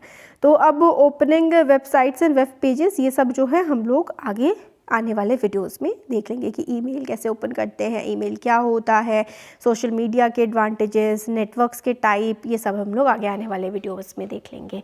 तो कैसा लगा वीडियो ज़रूर बताइएगा, अच्छा लगा तो लाइक करिए, चैनल को सब्सक्राइब करिए, अपने फ्रेंड्स के साथ शेयर करिए। Thank you. Hello everyone, welcome to study squad. I am Shivani Chauhan. इस वीडियो में हम लोग देखेंगे इंटरनेट एंड नेटवर्क्स का आगे का पार्ट। इससे पहले हम लोगों ने देख लिया था इंटरनेट क्या होता है इससे पहले के वीडियो में, और इंटरनेट के एडवांटेजेस, इंट्रानेट क्या होता है, फिर वेबसाइट्स क्या होती हैं, वेब पेजेस क्या होते हैं, कौन कौन से क्या क्या वेबसाइट्स होती हैं, वो सब हमने देख लिया था। अब वेब ब्राउज़र हम लोगों ने देख लिया था कि मतलब जो वेबसाइट्स होती हैं या फिर जिस चीज़ से आप लोग नेट पे कुछ भी सर्च करते हैं वो क्या होता है, वो तो एक वेब ब्राउज़र होता है। तो अब वेब ब्राउज़र को कैसे खोलते हैं ये देख लेते हैं। बहुत ही सिंपल होता है, अपने फ़ोन में आप लोग ओपन करिए, है ना, क्रोम या जो भी है, मोज़रेला वगैरह आपका इंस्टॉल होता है, उस पर क्लिक करिए। आप कंप्यूटर में खोल रहे हैं। Opening a website is a very easy process. First of all you must have a working internet connection on your computer या फिर आपके मोबाइल में। Search a browser which installed in your computer like mozzarella, Firefox, है ना, ये सब आप search करिए। इंटरनेट एक्सप्लोरर, गूगल क्रोम, ऐसे करके ये वाला जो है आप कंप्यूटर को ऑन करते हैं तो इस तरीके का साइन आपको स्टार्टिंग में ही दिख जाता है। आप इस पर डबल क्लिक करेंगे, इंटरनेट ऑन करिए पहले तो अपने फ़ोन उसका कंप्यूटर का, कि दिस कंप्यूटर, फिर लिंक टू इंटरनेट है, इंटरनेट से लिंक है, तो क्रोम पे आप लोग क्लिक करेंगे तो फिर आपका वो वेब ब्राउज़र खुल जाएगा। और फिर जब वो वेब ब्राउज़र आपका खुल जाएगा उसके बाद आप कुछ भी उस पर सर्च कर सकते हैं, जो भी आप लोग को सर्च उस पर करना है। अब आता है use of search engine. Search engine जो हम लोगों ने देखा, जैसे कि Chrome, mozzarella, Firefox, internet explorer, इनका यूज़ क्या होता है। तो search engines our website that see the internet for you, that search, ये साथ में होना चाहिए, that search the internet for you and give you list of search result. तो सर्च इंजन क्या करते हैं, आप जो भी चीज़ सर्च कर रहे हैं, सपोज करिए आप लोग सर्च कर रहे हैं हाउ टू मेक टी, चाय कैसे बनाएं, तो आप लोगों ने सर्च कर लिया, फिर उसके बाद आपके पास काफ़ी सारे वीडियोस आ जाएंगे यूट्यूब के, या फिर आपके पास काफ़ी सारी साइट्स खुल जाएंगी जिस पे पढ़ करके आप लोग देख सकते हैं। तो सर्च इंजन ने कुछ ऐसी वेबसाइट्स को आपके सामने रख देता है, काफ़ी सारी लिस्ट ऑफ वेबसाइट आपके सामने खोल के रख देता है, फिर उसमें से आप कुछ भी क्लिक कर सकते हैं और उसको खोल सकते हैं। Search engines can search for more than just written information. सिर्फ रिटन इन्फॉर्मेशन नहीं, आप लोग को काफ़ी सारी उसकी इमेजेस, वीडियो, किताबें, न्यूज़ और आर्टिकल, काफ़ी सारी सर्विसेज आपको मिल जाएंगी। You do not always have to know a website's address in order to use the internet। आपको वेबसाइट एड्रेस की कोई ज़रूरत नहीं होती, आपको सिर्फ सर्च करना होता है कि आपको क्या चाहिए और फिर वो वेबसाइट आराम से आपके सामने, बहुत सारी वेबसाइट खुल जाती हैं, आप उस पर क्लिक करिए किसी पर भी और आपको जो चाहिए आपको वो आराम से मिल जाता है। तो सबसे ईजी मेथड होता है कोई भी सर्च चीज़ को करने का, search engine. You can use search engine to help you find, मतलब आप सर्च इंजन का इस्तेमाल कर सकते हैं और जो भी चीज़ आप लोगों को सर्च करनी है ईजिली आप लोगों को मिल जाएगी। आप बहुत सारी चीज़ें, जैसे कि आप मैप्स पे आप कहाँ जाना चाहते हैं, ट्रैवल करना चाहते हैं, कोई रेस्टोरेंट, कोई पार्क या कोई बुक स्टोर या कुछ भी, जो भी आप सर्च करना चाहें वो सर्च कर सकते हैं। जैसे कि गूगल, याहू, बहुत सारे हैं जिन सर्च इंजन जिन पे आप कुछ चीज़ें सर्च कर सकते हैं। अब आता है ईमेल, है ना, इलेक्ट्रॉनिक मेल, जो मेल्स वगैरह हम लोग करते हैं, बहुत इंपॉर्टेंट है इसके बारे में जानना। Email is like a sending a letter. तो लेटर जैसे कि पुराने ज़माने में सेंड किया जाता था, अब ईमेल, और अब तो खैर मैसेजिंग ऐप्स वगैरह काफ़ी ज़्यादा आ गए हैं। You can send the email and it get to the other person's email account within seconds. तो आपने जैसे ही सेंड बटन दबाया तभी दूसरे के पास वो ईमेल पहुँच जाता है। If you have email address, अगर आपके पास ईमेल एड्रेस, तो ईमेल एड्रेस पे जिसको आपको भेजना है आप भेज सकते हैं। इसके लिए आपको क्या चाहिए होता है, आपका अपना ईमेल अकाउंट होना चाहिए। फिर उसके बाद जिसको भी ईमेल आपको भेजना है उसका ईमेल एड्रेस आपके पास होना चाहिए। तो सिंपल से आप लोग कर सकते हैं। जैसे कि अगर आप लोग create an account in Rediff mail, अगर आपको रेडिफ मेल में अपना अकाउंट क्रिएट करना है तो आप लोग क्या करिए, जाइए वेबसाइट पर www.rediffmail.com ऐसे करके आप लोग क्लिक करिए। फिर उसके बाद आप लोग करना है कि now click on create a new account. तो आपने रेडिफ मेल खोल लिया, फिर न्यू अकाउंट वाले टैब पे आप लोग को क्लिक करना है। फिर अपना आप इस तरीके से फुल नेम यहाँ पर भरेंगे। फिर उसके बाद चूज़ अ रेडिफ आईडी, कोई सी भी आईडी आप लोग सर्च कर लें। सपोज़ करिए मेरा नाम है शिवानी, तो मैं SHIVANI, ठीक है। शिवानी तो जनरली अवेलेबल नहीं होगा क्योंकि बहुत सारे नाम होंगे, तो मैं ट्रिपल कुछ भी कर सकती हूँ, 712, है ना। इस तरीके से कोई सी भी आईडी बना सकती हूँ। जैसे सपोज़ करिए मैंने शिव से बना दिया, शिव 112244, मतलब इस तरीके की आईडी आप लोग बनाएंगे। फिर @rediffmail.com, फिर अवेलेबिलिटी चेक करेंगे कि होगी या नहीं होगी। फिर आप पासवर्ड क्रिएट करेंगे ताकि सिर्फ आप ही उसको खोल पाएँ, कोई और ना खोल पाए। तो पासवर्ड, फिर उसको पासवर्ड को रीटाइप करेंगे। फिर एक और ऑल्टरनेट ईमेल अगर आपके पास है कि भाई कोई आपकी ईमेल में जैसे आप भूल जाओ पासवर्ड तो दूसरे वाले ईमेल पे आ जाए, है तो ठीक है, नहीं है तो कोई बात नहीं। फिर मोबाइल नंबर डालेंगे, फिर आपकी डेट ऑफ बर्थ, फिर आपका जेंडर, आप मेल हैं फीमेल हैं, फिर कंट्री डालेंगे, आप किस कंट्री से हैं, किस शहर से हैं। और फिर यहाँ पे आपको कुछ कोड वगैरह होगा, जैसे यहाँ पे ये है TDLQ, तो यहाँ पे ये इन्होंने भर दिया। अच्छा, T नहीं है, 7 है, हाँ। तो इस तरीके का कुछ होगा। फिर आप ये भर देंगे, क्रिएट माई अकाउंट पे क्लिक कर देंगे, तो आपका अकाउंट यहाँ पर क्रिएट हो जाएगा। इस तरीके से आप अपनी ईमेल आईडी बना सकते हैं। फिर उसके बाद आपकी ईमेल आईडी बन गई। अब ईमेल आईडी जो आपकी बन चुकी है, इसे आप किसी को भी ईमेल भेज सकते हैं। तो नया अगर आपको ईमेल करना है तो कहीं पर जैसे कि किसी को भी आपको ईमेल भेजना है तो आपका ईमेल ऐसे करके खुल जाएगा। फिर यहाँ पे साइड में कंपोज का ऐसे करके साइन बना होता है, कंपोज, उस पर क्लिक करेंगे तो आपका ईमेल तो ऊपर ही भर जाएगा। फिर नीचे जिसको आपको भेजना है उसका ईमेल यहाँ पे सपोज़ करिए आपको मेरे को भेजना है, तो आप यहाँ पे लर्नर बी HR, है ना, @gmail.com, ऐसे करके learnerbhr@gmail.com करके आप लोग सेंड कर सकते हैं। ऐसे सेंड कर देंगे। फिर उसके बाद अगर आपको कोई फ़ाइल अटैच करनी है तो फ़ाइल कर दीजिए, फ़ाइल अटैच नहीं करनी है तो आपको जो मैसेज लिखना है वो मैसेज डायरेक्टली आप लोग यहाँ पर लिख सकते हैं। और फिर उसके बाद सेंड का बटन दबा दीजिए। तो सिंपल सा होता है, राइट मेल, फिर उसके बाद न्यू मेल आप लोग लिख देंगे। आपको अपना ईमेल एड्रेस डालने की ज़रूरत नहीं, क्योंकि आप ही भेज रहे हैं तो अपने आप आ जाएगा। जिसको भेजना है उसका ईमेल एड्रेस आपको टू में डालना होता है। फिर उसके बाद मैसेज आप लिख दीजिए। तो ईमेल का हो गया। अब आता है सोशल मीडिया साइट्स। तो सोशल मीडिया साइट्स भी काफ़ी सारी होती है, जैसे कि social media site is a platform to build social networks and social relation among people who share similar interest, activity, background और रियल लाइफ कनेक्शन। तो सोशल मीडिया साइट्स जो है वो ऐसे प्लेटफॉर्म होती है जो कि एक नेटवर्क सा क्रिएट हो जाता है। इसमें क्या है कि लोग एक दूसरे से आपस में बात कर सकते हैं, है ना। तो जैसे कि फेसबुक हो गया, इंस्टाग्राम हो गया और इस ट्विटर हो गया, ये सारे के सारे जो आप ये स्नैपचैट और टम्बलर, काफ़ी सारे पिंटरेस्ट, बहुत सारे अकाउंट्स होते हैं, आप इसमें अकाउंट क्रिएट कर सकते हैं तो और आपस में कनेक्ट भी कर सकते हैं। सोशल मीडिया साइट्स जो हैं वो वेब बेस्ड सर्विसेज होती हैं, जिससे इंडिविजुअल अपनी प्रोफाइल पिक्चर लगाते हैं, अपने बारे में इंफॉर्मेशन को शेयर करते हैं, अपनी फ़ोटोज़ डाल सकते हैं, वीडियोज़ डाल सकते हैं या फिर कुछ लिख सकते हैं। तो गूगल प्लस खैर अब तो नहीं रहा है, लिंक्डइन हो गया, इंस्टाग्राम हो गया, फ्लिकर, ट्विटर, फेसबुक, ये सारे के सारे सोशल मीडिया अकाउंट्स होते हैं। अब एडवांटेजेस क्या होते हैं सोशल मीडिया साइट्स के? तो social networking provides medium for self expression. आप लोग जो चाहते हैं, जो सोचते हैं या अपने फोटोज या वीडियो शेयर करना चाहते हैं वो आप कर सकते हैं। Social media sites help people stay in connect. आप लोग मतलब बहुत दूर दूर भी हैं तो भी एक दूसरे से कनेक्ट रह सकते हैं। Social media site are use to help advertise goods and services. कुछ सामान बेचना है, खरीदना है, वो सब भी इस पे हो सकता है। Social media sites provide platform for job searches. Job भी सर्च हो सकती हैं, जैसे कि लिंक्डइन पे काफ़ी जॉब वगैरह आप लोग सर्च कर सकते हैं। डिसएडवांटेजेस भी बहुत सारे होते हैं। इससे क्या होता है, आप बाकी सारे काम जो रियल लाइफ में कर सकते हैं उसका टाइम आप लोग फेसबुक या इंस्टाग्राम इन सबको चलाने में लगा देते हैं। और काफ़ी जो आसपास के लोग हैं ना, वो उनके बीच में गैप आ रहा है। और टेक्नोलॉजी का भी, जैसे कि आपके पास कंप्यूटर है या फिर आपके पास फ़ोन है तो आप यूज़ कर सकते हैं, जिनके पास नहीं है वो नहीं कर सकते। सोशल मीडिया साइट से काफ़ी ज़्यादा क्राइम्स भी आजकल हो रहे हैं। और सोशल मीडिया साइट्स कई बार सिर्फ गलत तरीके से इस्तेमाल की जाती हैं, कई बार मेंटल और फिजिकल हेल्थ पे भी बच्चों की असर पड़ता है सोशल मीडिया साइट्स की वजह से। अब ये वाला पार्ट काफ़ी इंपॉर्टेंट है, नेटवर्किंग एंड नेटवर्क्स। तो कंप्यूटर नेटवर्क क्या होते हैं? Computer network allows computer to exchange data. Computer network क्या करता है? अलग अलग कंप्यूटर्स जो हैं वो आपस में डेटा को एक्सचेंज कर सकते हैं, इन्फॉर्मेशन को शेयर कर सकते हैं, है ना। द कनेक्शंस बिटवीन कंप्यूटर्स, जिनको हम नोड्स भी बोलते हैं, are establish using either cable media और वायरलेस मीडिया। तो मतलब या तो केबल से या फिर बिल्कुल वायरलेस भी, एक कंप्यूटर दूसरे से, वायरलेस मतलब बिना किसी वायर के, ऐसे ही हवा में, मतलब कुछ वेव्स के थ्रू कनेक्शन कंप्यूटर्स में बिठाया जा सकता है। काफ़ी सारे टाइप्स के नेटवर्क होते हैं, ये बहुत इंपॉर्टेंट है, एग्जाम में बहुत ज़्यादा पूछा जाता है टाइप्स ऑफ नेटवर्क के बारे में। नेटवर्क के काफ़ी सारे टाइप्स होते हैं।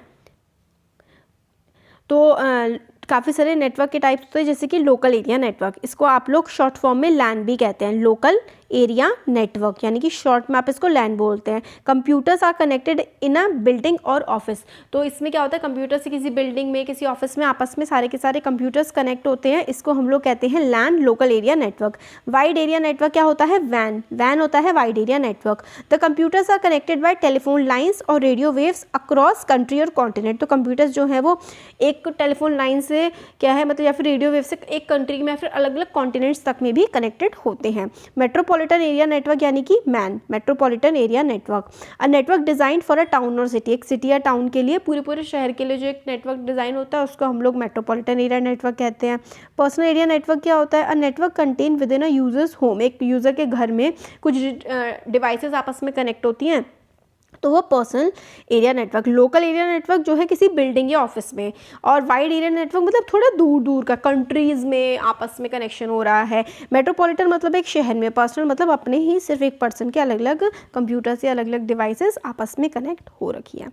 तो लैन में देखिए काफ़ी सारे कंप्यूटर एक बिल्डिंग में, वैन में अलग अलग देशों में कनेक्ट हो रखे हैं, मैन में जो है मेट्रोपॉलिटन एरिया नेटवर्क की अलग अलग शहर के अलग अलग ऑफिसेज एक दूसरे से कनेक्ट हैं। पर्सनल एरिया नेटवर्क एक लैपटॉप दूसरे से, या फिर सेल फोन, फिर उसके बाद प्रिंटर, फिर हेडफोन्स, है ना। तो अलग अलग चीज़ें आपस में कनेक्ट हैं, तो वो पैन से, पर्सनल एरिया नेटवर्क से। ये वाली चीज़ बहुत इंपॉर्टेंट है, टाइप्स ऑफ नेटवर्क आप लोगों को अच्छे से आने चाहिए। और कंप्यूटर नेटवर्क क्या होता है? जिससे अलग अलग कंप्यूटर्स एक दूसरे से कनेक्ट हो जाते हैं और एक दूसरे का डाटा शेयर कर सकते हैं, इस तरीके से, है ना। तो अब हम लोगों ने इसमें इतना पार्ट देख लिया। अब आगे के वीडियोस में हम आगे के कंप्यूटर के टॉपिक्स को देखेंगे। तो कैसा लगा वीडियो ज़रूर बताइए। अच्छा लगा तो लाइक करिए, चैनल को सब्सक्राइब करिए, अपने फ्रेंड्स के साथ शेयर भी करिए। Thank you. Hello everyone, welcome to study squad. I am Shivani Chauhan. इस वीडियो में हम लोग देखेंगे जनरेशन ऑफ कंप्यूटर्स के बारे में। तो जनरेशन देख लेते हैं, अच्छे से देखेंगे क्योंकि काफ़ी इंपॉर्टेंट पार्ट है ना, ये काफ़ी ज़्यादा एग्जाम्स में पूछा जाता है। Generation in computer era provides framework for the growth of computer industry and generally characterizes the major development in the computer industry. तो जनरेशन क्या है कि भाई किस तरीके से कंप्यूटर जो है वो ग्रो किया है, कंप्यूटर इंडस्ट्री ने ग्रो किया है, और कैसे कैसे कंप्यूटर ने ग्रो किया है, मतलब कैसे कैसे स्पेशल टाइप के कंप्यूटर्स हम लोगों ने देखे हैं समय के साथ साथ। तो मेनली हम लोग 5 जनरेशन्स में डिवाइड करते हैं by the basic electronic component with in the computer. तो कौन कौन से इलेक्ट्रॉनिक कंपोनेंट्स जो हैं वो कंप्यूटर में चेंज होते गए, उसके हिसाब से हम लोगों ने कंप्यूटर को अलग अलग जनरेशन्स में डिवाइड कर दिया है। Each new logic unit let the computers faster in speed. तो क्या हुआ है, हर जनरेशन के साथ साथ कंप्यूटर की स्पीड बढ़ी है, उसका साइज़ छोटा हुआ है, वो ज़्यादा रिलायबल हुआ है, मतलब ज़्यादा आप उस पर भरोसा कर सकते हैं, वो सस्ता हुआ है। और उसके जो प्रेडिसेसर्स थे उनसे, प्रेडिसेसर्स का मतलब होता है जो उससे पहले आए थे, मतलब जैसे जैसे कंप्यूटर की जनरेशन्स बढ़ती गई ना, एक तो उसका साइज़ छोटा होता गया, उसकी स्पीड अच्छी हो गई, आप उस पर ज़्यादा भरोसा कर सकते हैं, वो सस्ता होता गया हर जनरेशन के साथ साथ। Modern computers came in variety of shape, size and cost. तो आजकल जो हम लोग कंप्यूटर्स इस्तेमाल करते हैं वो अलग अलग शेप के, अलग अलग साइज़ के और अलग अलग प्राइस रेंज के हम लोग को देखने को मिल जाते हैं। प्राइस आगे के जनरेशन के बारे में हम देखते हैं। फर्स्ट जनरेशन होती है 1942 से लेकर के 1955 तक। कंप्यूटर इस जनरेशन के जो होते हैं, तो फर्स्ट जनरेशन कंप्यूटर जो थे उनमें क्या यूज़ होता था, इलेक्ट्रॉनिक वॉल्व्स का इस्तेमाल होता था, an array of vacuum tubes. देखिए जैसे कि इस तरीके की वैक्यूम ट्यूब्स का इस्तेमाल किया जाता था फर्स्ट जनरेशन ऑफ कंप्यूटर में, as the basic component for memory and circuitry for central processing unit. तो जो CPU सेंट्रल प्रोसेसिंग यूनिट में क्या होता था, इलेक्ट्रॉनिक वॉल्व्स होती थी, या फिर आप इसको वैक्यूम ट्यूब्स भी कह सकते हैं। तो फर्स्ट जनरेशन इस्तेमाल करती थी वैक्यूम ट्यूब्स का अपने सीपीयू में। ये वैक्यूम ट्यूब्स जो होते थे काफ़ी ज़्यादा फ्रेजाइल होते थे, मतलब आसानी से टूट सकते थे, ग्लास के होते थे, जैसे कि इलेक्ट्रिक बल्ब होता है, और इनको कंट्रोल करना वो सब भी इलेक्ट्रिकल सिग्नल को ये बढ़ाने के काम करते थे, और काफ़ी ज़्यादा हीट जनरेट करते थे और डैमेज आराम से हो सकते थे। तो जो वैक्यूम ट्यूब्स थे ना, वो हीट जनरेट करते थे, आराम से टूट सकते थे, और इनका इंस्टॉलेशन वगैरह भी काफ़ी चीज़ें मुश्किल थी, काफ़ी ज़्यादा महंगे होते थे ये, इसलिए सिर्फ जो बड़े बड़े ऑर्गेनाइजेशंस हैं वही इसका इस्तेमाल कर सकते थे वैक्यूम ट्यूब्स का। तो फर्स्ट जनरेशन जो कि 1942 से लेकर के 1955 तक चली कंप्यूटर्स की, वो वैक्यूम ट्यूब का इस्तेमाल करते थे। काफ़ी महंगे होते थे, काफ़ी ज़्यादा हीट ये प्रोड्यूस करते थे, काफ़ी ज़्यादा फ्रेजाइल होते थे, आसानी से टूट जाते थे, इसलिए कि इस वजह से क्या होता था कि सिर्फ जो बड़े बड़े ऑर्गेनाइजेशंस हैं, बड़े बड़ी कंपनियां ही इसका इस्तेमाल कर पाती थी। इसके फ़ायदे क्या थे? ये कंप्यूटर्स जो थे कैलकुलेटर से काफ़ी ज़्यादा फास्ट थे, काफ़ी कम टाइम लेते थे as compare to calculators. Calculation ये मिली सेकेंड्स मतलब बहुत कम टाइम में कर लेते थे। वैक्यूम ट्यूब की टेक्नोलॉजी जो है, इससे ही आगे जा कर के इलेक्ट्रॉनिक डिजिटल कंप्यूटर्स बन पाए, क्योंकि पहले वैक्यूम ट्यूब्स थे, इससे बढ़ के ही डिजिटल कंप्यूटर्स बन पाए हैं आगे जा कर के। डिसएडवांटेज काफ़ी बड़े होते थे, बहुत ज़्यादा हीट प्रोड्यूस करते थे, तो एसी लगाने पड़ते थे, फेलियर काफ़ी रेट हाई था, काफ़ी कॉस्टली होते थे, और इनकी ऑपरेशंस को चलाना काफ़ी मुश्किल था, और काफ़ी धीरे ये काम करते थे। अब आता है इनके यूज़फुल पॉइंट्स क्या हैं, मतलब जो हम लोगों को याद रखने हैं इस जनरेशन से रिलेटेड, कि ये 1942 से लेकर के 1955 तक चला।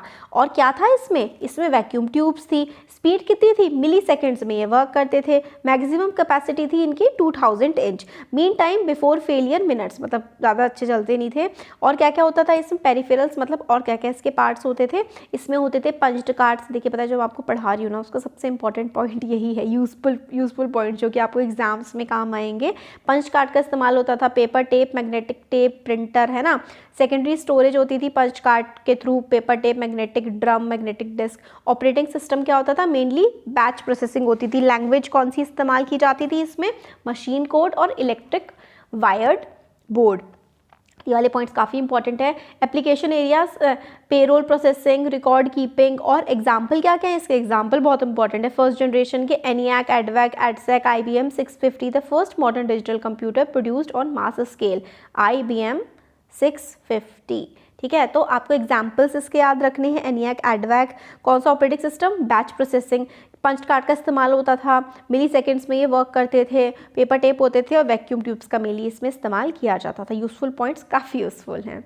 फर्स्ट जनरेशन के बारे में हम लोगों ने देख लिया, अब हम लोग देख लेते हैं सेकेंड जनरेशन, जो कि चली 1955 से लेकर के 1964 तक।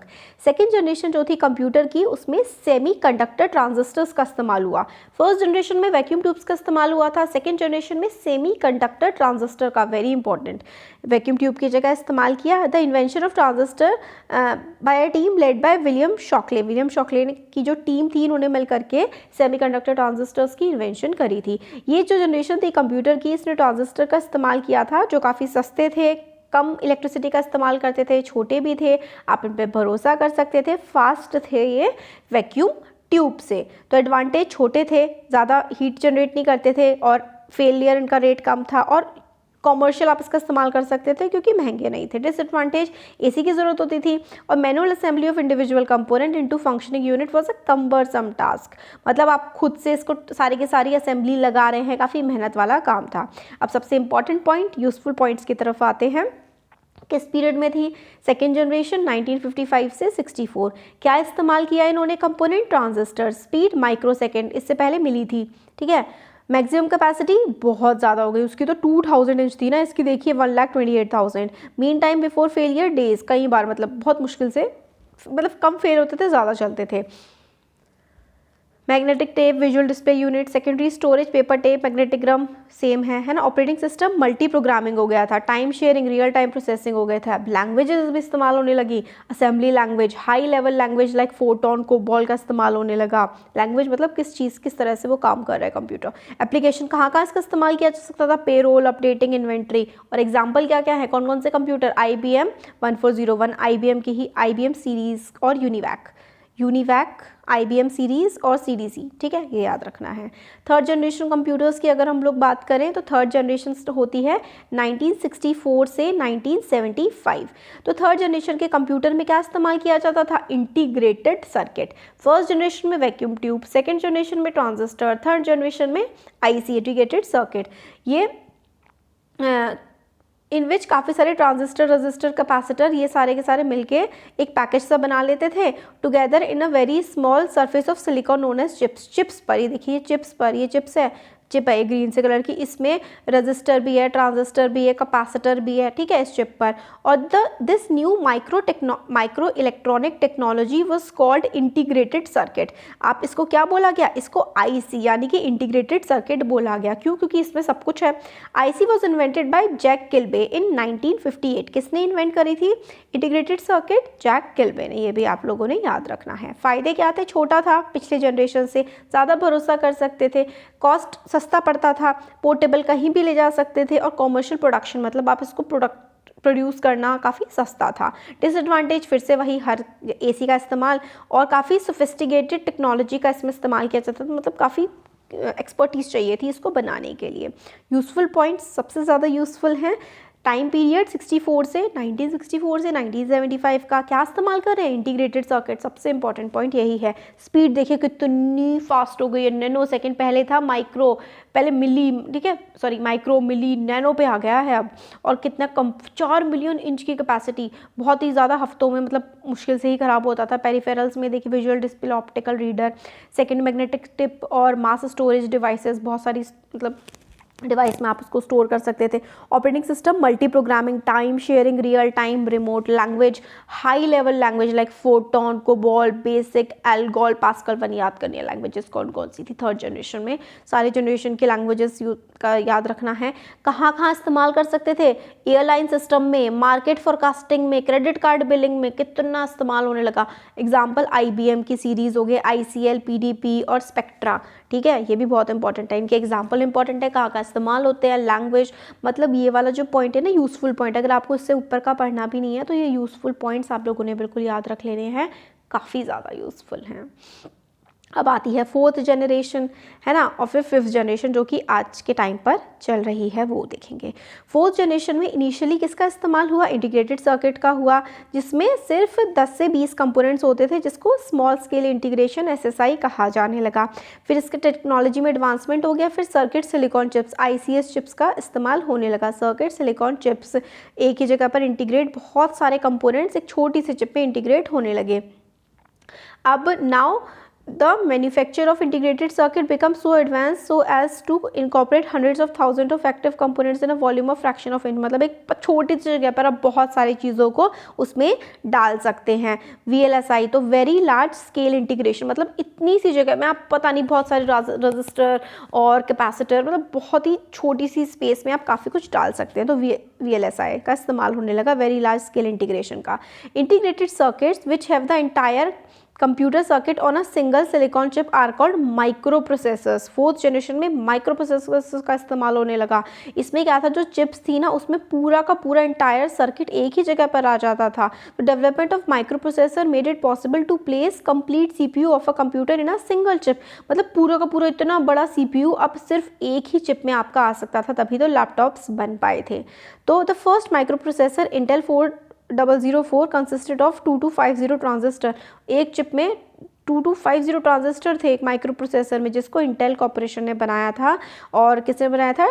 टेड हॉफ ने 1971 में, और 4 बिट का माइक्रो प्रोसेसर था। तो माइक्रो प्रोसेसर की वजह से ही आज कंप्यूटर्स इतने छोटे हो गए हैं। एडवांटेज काफ़ी छोटा है और हीट काफ़ी कम जनरेट करता है, पावर कम लेता है, बहुत ही फास्ट है, एयर कंडीशनिंग की ज़रूरत नहीं है। और डिसएडवांटेज भाई हर किसी की समझ में आता नहीं है, स्किल्ड लोग ही इसका मैन्युफैक्चर कर सकते हैं और इसको समझ सकते हैं। यूज़फुल पॉइंट, बहुत यूज़फुल। 1975 के बाद से VIC है ना, integrate very large scale integrated circuit, VLSI है ना, IC integrated circuit, picosecond मतलब बहुत ही फास्ट हो गए। 200 मिलियन इंच मतलब बहुत ही कम स्पेस में बहुत ज़्यादा काम। पेरिफेरल्स मतलब और साइड की चीज़ें, magnetic ink, card reader, optical character reader, laser printer, और स्टोरेज में फ्लॉपी डिस्क आ गई, हार्ड डिस्क आ गई, रोम, डीवीडी। अब तो भाई अब तो कुछ ही चीज़ की ज़रूरत ही नहीं है, अब तो बाइट्स टेराबाइट्स पता नहीं कहाँ कहाँ पहुँच गया है। Operating system, time sharing, real time processing and network distribution, languages all high level, C++, जावा, है ना, ये आजकल जो हम इस्तेमाल कर रहे हैं जावा पे और C++ पे बहुत काम होता है। एरिया ऑफ एप्लीकेशन, मैथमेटिक्स के मॉडल्स बन जाते हैं। सिमुलेशन, भाई कोई भी काम आप आसानी से कैसे कर सकते हैं। इलेक्ट्रॉनिक फंड ट्रांसफ़र, जो हम लोग ट्रांसफर्स कर देते हैं ना पैसे वगैरह, ये सब 4th जनरेशन ऑफ कंप्यूटर की वजह से ही हो पाया है। और इसके एग्जाम्पल क्या क्या हैं कंप्यूटर्स के नाम, Cry1, Cry2, IBM और ये सब। अब 1991 के बाद तो रिवॉल्यूशन ही आ गया, 5th generation of computers. 5th generation computer are under development stage, मतलब आज भी इसका डेवलपमेंट चल ही रहा है। कंप्यूटर जो है ultra large scale integration, ULSI, ultra large scale मतलब एक छोटी सी चिप पे बहुत कुछ किया जा सकता है। ये बहुत ही ज़्यादा मतलब माइक्रो प्रोसेसर एक साथ ही चला सकते हैं। 5th जनरेशन जो है वो parallel processing hardware, artificial intelligence software with genuine IQ, मतलब आर्टिफिशियल इंटेलिजेंस का इस्तेमाल किया जा रहा है 5th जनरेशन में, तो that provide the ability to reason logically with real knowledge of the world like humans do, मतलब एक ह्यूमन की तरह ही ये बिल्कुल काम कर सकते हैं 5th generation of computers. Cost hardware software की कम हो चुकी है ना, जो फ्यूचर जनरेशन आने वाली है कंप्यूटर की, स्पीड बहुत ज़्यादा होगी, नॉलेज भी होगी इन कंप्यूटर्स को, और नेचुरल लैंग्वेज जो हम लोग ह्यूमंस की लैंग्वेज है इसमें इसकी प्रोसेसिंग हो जाएगी। Super technology, artificial intelligence, artificial intelligence का मतलब है ये कंप्यूटर्स बिल्कुल ह्यूमन की तरह, एक इंसान की तरह सोच सकेंगे और काम कर सकेंगे। तो हम लोगों ने 5 जनरेशन्स के बारे में देखा, काफ़ी इंपॉर्टेंट था ये। अब आगे के वीडियो में हम लोग कंप्यूटर की क्लासिफिकेशन के बारे में देखेंगे, analog, digital, hybrid, special, embedded, है ना, माइक्रो कंप्यूटर्स, ये सारा का सारा जो है परम, जो इंडिया ने CDAC, centre for development of advance computing, ये नेक्स्ट वीडियो में हम लोग देखने वाले हैं क्लासिफिकेशन ऑफ कंप्यूटर्स के बारे में। तो कैसा लगा वीडियो ज़रूर बताइए, अच्छा लगा तो लाइक करिए, चैनल को सब्सक्राइब करिए, अपने फ्रेंड्स के साथ शेयर करिए। Thank you. Hello everyone, welcome to study squad. I am Shivani Chauhan. इस वीडियो में हम लोग देखेंगे कंप्यूटर का आगे के वीडियोस, HTML के बारे में हम इसमें देखने वाले हैं। तो देखते हैं, चलिए स्टार्ट करते हैं। What is HTML? HTML क्या होता है? तो HTML is a computer language invented to allow website creation. तो जितने भी आप लोगों को कुछ सर्च करते हैं गूगल पे तो जो भी दिखता है वो वेबसाइट होती है, तो HTML से ही ये वेबसाइट्स बन पाई हैं। The websites can then be viewed by anyone else connected to the internet. तो इंटरनेट से जिसने भी कनेक्ट कर रखा है वो इंसान वेबसाइट्स को देख सकता है। और जितनी भी वेबसाइट्स बनी होती हैं वो किस में बनी होती हैं? HTML कोड में बनी होती हैं। It is relatively easy to learn with the basics, being accessible to most people in one sitting and quite powerful in what it allows you to create. तो मतलब ईजी होता है, इसको समझना भी काफ़ी बेसिक्स से आप इसको समझ सकते हैं और काफ़ी पावरफुल होती है और इससे आप काफ़ी अच्छी वेबसाइट बना सकते हैं। HTML is use to build the websites और वेब बेस्ड एप्लीकेशंस। तो वेबसाइट्स और एप्लीकेशंस, ऐप्स वगैरह जो वेब बेस्ड होते हैं उसको बनाने के लिए HTML का इस्तेमाल किया जाता है।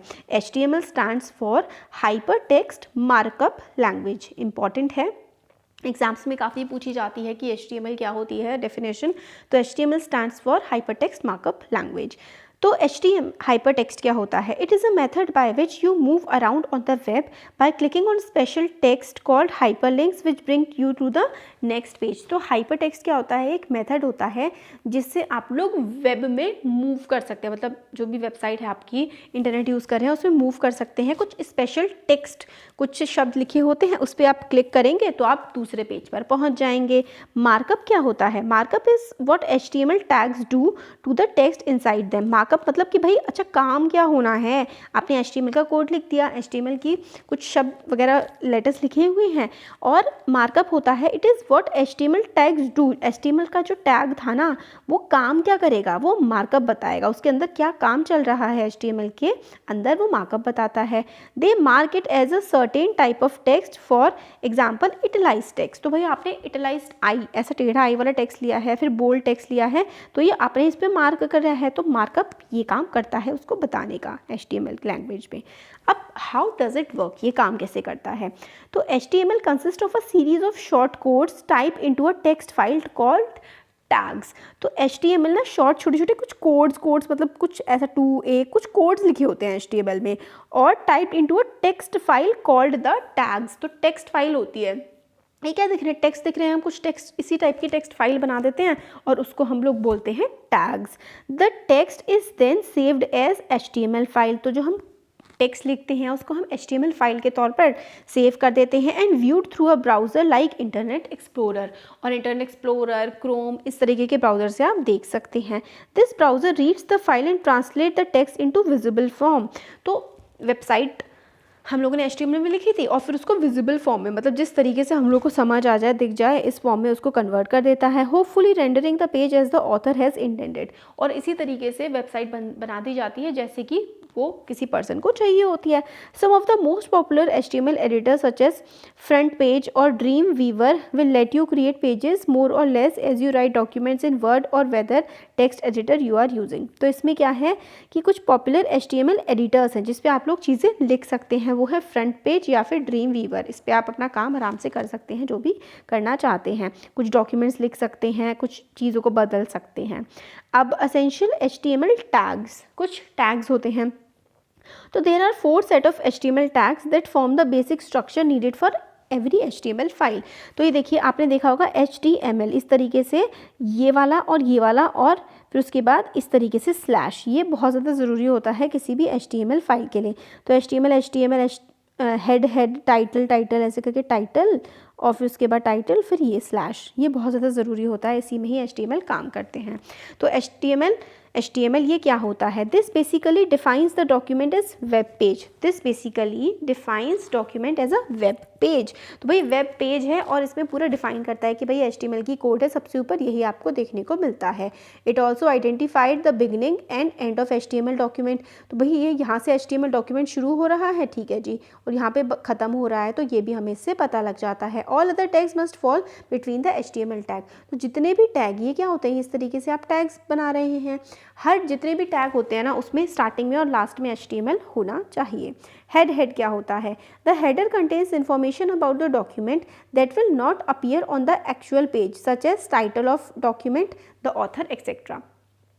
तो जो हेडर होता है उसमें इंफॉर्मेशन होती है कि डॉक्यूमेंट किस चीज़ के बारे में है, that will not appear on the actual page such as title of document, the author, है ना। तो इसमें काफ़ी सारी इन्फॉर्मेशन होती है कि भाई जो डॉक्यूमेंट बनाया जा रहा है उसका क्या टाइटल है, कौन उसको लिख रहा है, ये सारी की सारी चीज़ें आप हेड वाले स्फीयर में डालते हैं। टाइटल क्या होता है? The title tag defines the title that will appear in the title bar of your web browser. The title must appear between, इस तरीके से हेड टाइटल है ना, टाइटल में जो भी आपको टाइटल डालना है वो डाला जाता है। बॉडी में भाई जो आप लोग काम कर रहे हैं, टाइटल दिया, उसके बाद आपकी पूरी बॉडी आ जाती है। The body text contain all information and other visible content on the web. तो इमेजेस, लिंक वगैरह ये सब बॉडी में आते हैं। तो एग्जाम्पल के लिए अब हम लोग देख लेते हैं किस तरीके से ये काम करता है। तो क्या करना है? Below is a basic HTML document. ये HTML डॉक्यूमेंट है। Notice that everything falls between the HTML tags, the title appears with in the head of document and the body comes after head. तो notepad आपके computer में open करना है आपको, उसमें type the HTML programme. तो फिर HTML प्रोग्राम को आपको लिखना है और क्लिक 5, फिर सेव भी कर देना है। तो सबसे ऊपर आप लोगों ने देखिए क्या किया है,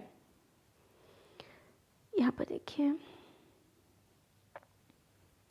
आपने HTML फाइल का टैब खोल लिया, ठीक है। इसमें सबसे पहले HTML लिखिए, फिर हेड लिखिए, फिर टाइटल लिखिए, फिर बीच में टाइटल है ना, फिर हेड लिखिए, फिर बॉडी आएगा, this is my first web page and I am very happy, फिर बॉडी HTML। तो इस तरीके से आप लोग नोटपैड में जाइए, फिर फाइल को क्या करिए, सेव एज कर दीजिए। तो फिर select desktop the type of file as my file .html करेंगे तो आपका ये सेव हो जाएगा HTML के फॉर्म में।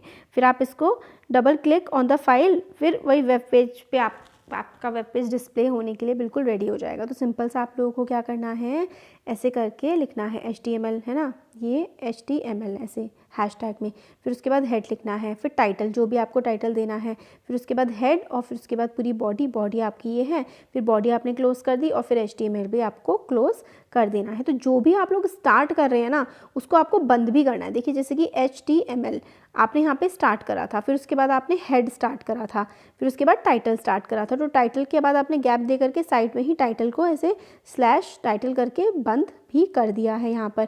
फिर आपने यहाँ पर देखिए ज़रा, ये जो हेड था यहाँ पे आपने हेड को क्लोज कर दिया। अब आपने बॉडी स्टार्ट करी तो बॉडी में ये चीज़ लिख दी, फिर आपने ऐसे और ऐसे करके बॉडी यहाँ पे बंद कर दी, और फिर जो HTML सबसे ऊपर था आपने HTML को भी क्लोज कर दिया है। तो जो ओपन करते हैं उसको क्लोज करना ज़रूरी है। फिर सेव कर दीजिए, फिर आपने सेव कर दिया, ठीक है। सेव एज .html करेंगे तो फिर this is my web page जो आपने लिखा था ये वेब पेज पे आ जाएगा। I am very happy. तो empty tag and container tag, तो एम्प्टी टैग और कंटेनर टैग क्या होते हैं ये देख लेते हैं। तो container tag has two end, तो कंटेनर टैग जो होता है उसमें टू एंड होते हैं, एंड ओपनिंग एंड क्लोजिंग इस तरीके से। Whereas an empty tag does not, तो एम्प्टी टैग में क्या होता है, या तो एंडिंग होगी या तो क्लोजिंग होगी। The paragraph tag is an example of container tag, जैसे कि आर पैराग्राफ टेक्स्ट हेयर, है ना, ऐसे करके। तो the image tag is good example of empty tag, तो ये देखिए यहाँ पर ऐसे और ऐसे है ना, क्लोज टैग यहाँ पे नहीं लगा है। So how the initial paragraph tag P has corresponding to end tag, the next tag is in between is contained by the tag. The majority of tags are container tag, ज़्यादातर tags जो होते हैं वो container tag होते हैं, मतलब have an opening and a closing. However few tags कुछ self content होते हैं और एम्प्टी टैग्स होते हैं जिसमें ओपनिंग और क्लोजिंग नहीं होती, जैसे कि कुछ कॉमन टैग हैं ऐसे करके ब्रेक बस ऐसे ही हो जाते हैं, IMG इसी तरीके से काम कर लेते हैं, मेटा, है ना, with in a HTML document इनको इस तरीके से क्लोज होने की ज़रूरत नहीं होती है। तो बस ये बताया गया है। तो आया ना समझ आपको कि कंटेनर टैग कौन से होते हैं। कंटेनर टैग में एक ऐसे करके आप लोग लिखेंगे और फिर उसके बाद इसको क्लोज भी करेंगे। तो कंटेनर टैग के दो एंड होते हैं, एक ओपनिंग होती है और एक क्लोजिंग होती है, किसकी, कंटेनर टैग की। तो जो कंटेनर टैग होते हैं ना, इसके बारे में हम आगे HTML में जब देखेंगे तो पूरा अच्छे से समझेंगे क्या होते हैं कंटेनर टैग। तो कंटेनर टैग जो भी होते हैं वो ऐसे करके उसकी ओपनिंग होती है और क्लोजिंग भी होती है, बट जो हमारे एम्प्टी टैग होते हैं ना उसकी सिर्फ और सिर्फ ओपनिंग होती है ऐसे करके, उसकी कोई भी क्लोजिंग नहीं होती है। तो एम्प्टी टैग की क्लोजिंग नहीं होती है और कंटेनर टैग की ओपनिंग और क्लोजिंग सारे होते हैं। तो कॉमन एम्प्टी टैग क्या होते हैं, ये वाले ऐसे ऐसे करके, बस इसकी कोई क्लोजिंग नहीं है।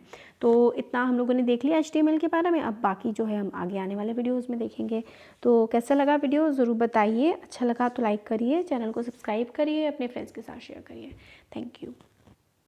Hello everyone, welcome to study squad. I am Shivani Chauhan. इस वीडियो में हम लोग देखने वाले हैं कंप्यूटर का आगे का पार्ट। इस में ना हम लोग इस चैनल पे सब कुछ कंप्यूटर का जितना भी आप लोगों का सिलेबस है सारी क्लासेस के लिए हम सारा कुछ कवर करेंगे। तो स्टार्ट देखते हैं। इससे पहले हमने काफ़ी वीडियोस बनाए भी हैं। अब हम आगे देखते हैं MS word.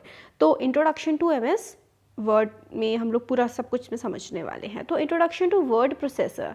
Word processor processes words, paragraphs, pages and entire paper. तो वर्ड का अभी हम देखेंगे कैसा दिखता है माइक्रोसॉफ्ट वर्ड, और उसमें हम लोग पैराग्राफ्स लिख सकते हैं, सेंटेंसेस, बहुत कुछ लिख सकते हैं, फाइल्स अपनी बना सकते हैं। तो first word processor were basically computerised typewriters. तो स्टार्टिंग के जो वर्ड प्रोसेसर थे वो टाइपराइटर की तरफ आप उस पर टाइप कर सकते थे, which did little more than place character on a screen which could then be printed by a printer। तो मतलब पहले के जो वर्ड प्रोसेसर थे आप कुछ लिख सकते थे फिर उसको प्रिंटर से प्रिंट कर सकते थे। बट ये जो अब मॉडर्न वर्ड प्रोसेसर्स है ना, modern word processing programs include features to customise the style of text. अब तो आप टेक्स्ट कैसा है, उसके अलग अलग टाइप का लिखा हुआ कैसा है वो बदल सकते हैं, इटैलिसाइज्ड और बहुत ही सारे टेक्स्ट आप उसमें लिख सकते हैं। Change the page formatting and able to add header and footer, page number, header है ना, हेडर, फिर हेडिंग क्या होगी, नीचे फुटर में क्या आएगा, ये सब कुछ आप कर सकते हैं माइक्रोसॉफ्ट वर्ड में। तो introduction to MS Word. MS Word it is a program that is used for typing text. तो MS वर्ड का इस्तेमाल हम लोग बेसिकली टेक्स्ट को टाइप करने के लिए या फिर चीज़ों को लिखने के लिए करते हैं। It is a part of MS office package developed by Microsoft corporation. तो MS ऑफिस हम लोग देखते हैं ना हमारे कंप्यूटर में होता है, तो MS ऑफिस में MS Word, PowerPoint, Excel, spreadsheet, बहुत कुछ होता है ना। तो MS वर्ड भी MS ऑफिस का एक पार्ट है और इसको किसने बनाया है, माइक्रोसॉफ्ट कॉर्पोरेशन ने बनाया है। ठीक है, ये हमने देख लिया। तो what can we do with the text in MS Word. MS Word के साथ हम लोग क्या क्या कर सकते हैं, जो टेक्स्ट है MS वर्ड में उसमें हम अलग अलग स्टाइल लिख सकते हैं राइटिंग के, और साइज़ को छोटा बड़ा कर सकते हैं, कलर भी चेंज कर सकते हैं, हम हाईलाइट कर सकते हैं, बोल्ड, इटैलिक, अंडरलाइन भी कर सकते हैं, और स्पेलिंग और ग्रामर को भी चेक कर सकते हैं ऑटोमेटिकली हम लोग MS वर्ड में। तो हम क्या क्या कर सकते हैं, राइटिंग स्टाइल चेंज कर सकते हैं, साइज़, कलर, टेक्स्ट, और हम लोग बोल्ड, इटैलिक, अंडरलाइन कर सकते हैं, ग्रामर भी चेक कर सकते हैं। अब creating document. In Word we can create document by typing the text. हम लोग कैसे क्या करेंगे, टाइप करेंगे टेक्स्ट को और फिर हम कोई सा भी डॉक्यूमेंट बना सकते हैं और वो टेक्स्ट जो भी हम लिखेंगे वो स्क्रीन पर डिस्प्ले हो जाएगा। और जैसे जैसे हम लोग स्पेस दबाएंगे, एंटर दबाएंगे तो नई नई लाइन्स आती जाएंगी। Press the space bar to give space between words. तो दो वर्ड के बीच में अगर आपको स्पेस देना है तो आपको स्पेस बार दबाना पड़ेगा। नई लाइन या फिर पैराग्राफ के लिए आपको एंटर की दबानी पड़ेगी। और अगर आप लोगों को डिलीट करना है ना कोई शब्द या लाइन तो आप लोगों को बैक स्पेस या फिर डिलीट की का इस्तेमाल करना पड़ेगा। तो स्पेस बार नीचे की तरफ ऐसा बड़ा सा होता है ना, एंटर यहाँ पे साइड में उस पर लिखा होता है कि ये एंटर है। बैक की भी यहाँ पे साइड में होती है ऐसे ऐसे करके, है ना, एक ऊपर और फिर ऐसे साइड और फिर ऐसे साइड, है ना, और एक ऐसे करके एरो अभी हम दिखाएंगे सारी। उन सब की से बैक, डिलीट और एंटर और स्पेस से हम लोग बहुत सारा काम कर सकते हैं। देखिए अभी दिखाया जाएगा इसमें। अब to create a new Microsoft Word document, अगर आपको नया माइक्रोसॉफ्ट वर्ड डॉक्यूमेंट क्रिएट करना है तो क्या करेंगे, आप लोगों को स्टार्ट पे क्लिक करना है, फिर प्रोग्राम पे जाना है, फिर Microsoft Office, Microsoft Word to open Microsoft Word. तो आप लोगों को क्या करना है, अपने कंप्यूटर में यहाँ पे नीचे की तरफ होता है ना स्टार्ट बटन, जैसे कि आपके कंप्यूटर की स्क्रीन है, ठीक है, तो यहाँ पे स्टार्ट बटन होता है, आप स्टार्ट पे जाएंगे, स्टार्ट पे क्लिक करेंगे, फिर यहाँ पे बहुत सारे ऑप्शन आते हैं, उसमें से एक आएगा प्रोग्राम। प्रोग्राम पे क्लिक करेंगे तो फिर यहाँ पे माइक्रोसॉफ्ट ऑफिस में वर्ड, पावर पॉइंट ये सब खुलेगा। और फिर माइक्रोसॉफ्ट वर्ड ऑफिस में जाने के बाद माइक्रोसॉफ्ट वर्ड पे आपको टैप करना है। फिर क्या करना है, आपको एक फ़ाइल सेलेक्ट करनी है।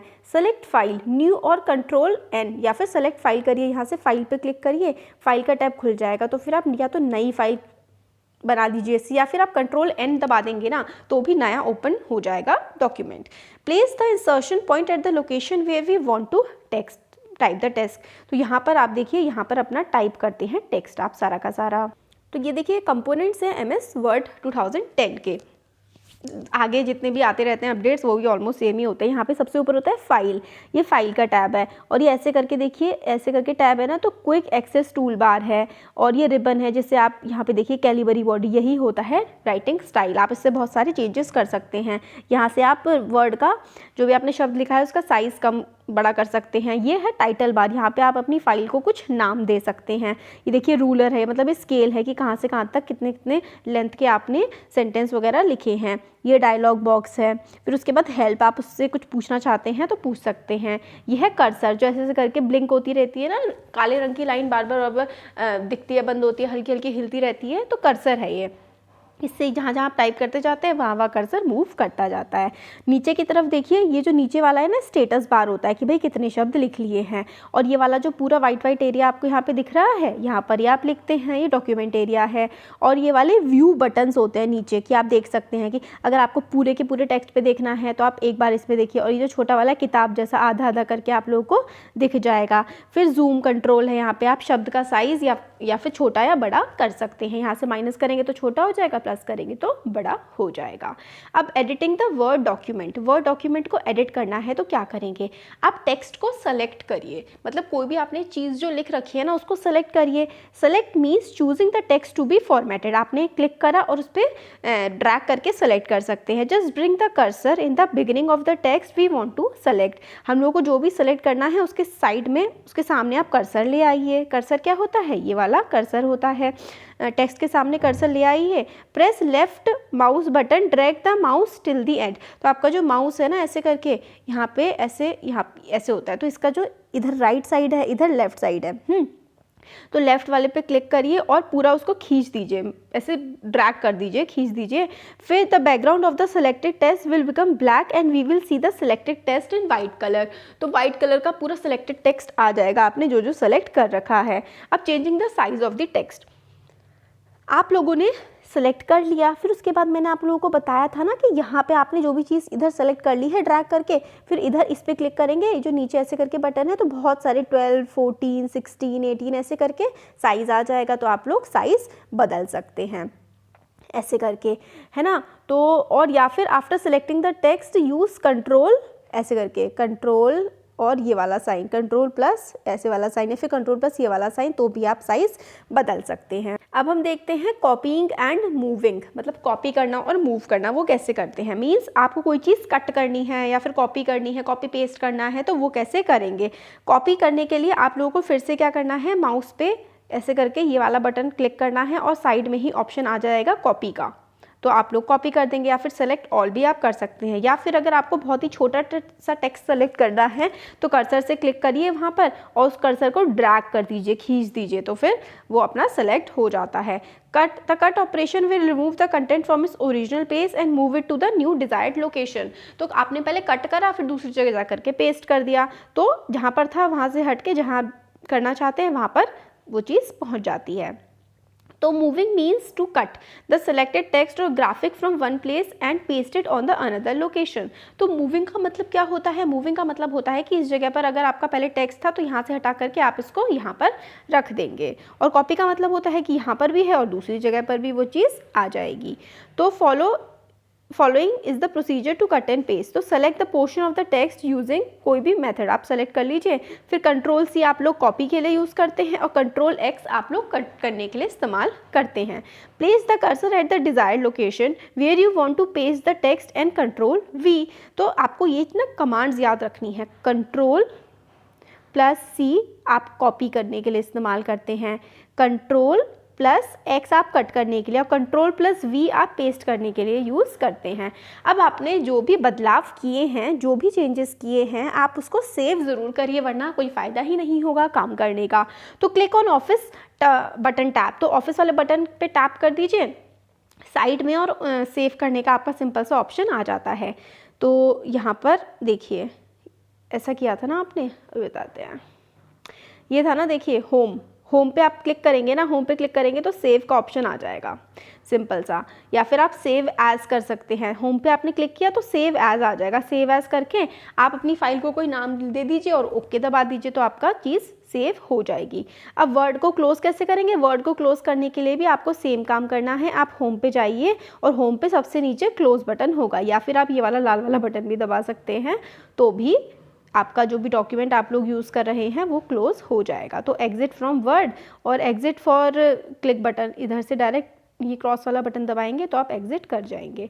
We can exit from MS Word by using close button of MS window और by clicking the office tab exit option. तो मैंने दोनों आपको बता दिए, सबसे ईजी यही है।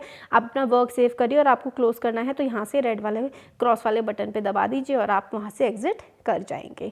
तो यहाँ पे इस वीडियो में हमने कुछ बेसिक्स से देख लिए, किस तरीके से आप लोग एमएस वर्ड को खोलते हैं, कैसे आप उसमें लिख के उसको साइज़ को, टेक्स्ट के साइज़ को बड़ा कर सकते हैं, या फिर उसको है ना, इसी तरीके से कलर भी चेंज हो जाता है, इसी तरीके से उसका फॉन्ट मतलब कैसा दिख रहा है जो आपने लिखा हुआ है। कई बार इटैलिसाइज अलग अलग टाइप की राइटिंग दिखती है ना, वो फॉन्ट होते हैं, तो अलग अलग टाइप का फॉन्ट कैसे बदल सकते हैं, फिर फाइल को सेव करना और एमएस वर्ड से बाहर जाना, ये सब हमने इस वीडियो में देखा। आगे आने वाले वीडियोस में और भी चीज़ें हम लोग देखेंगे इससे रिलेटेड।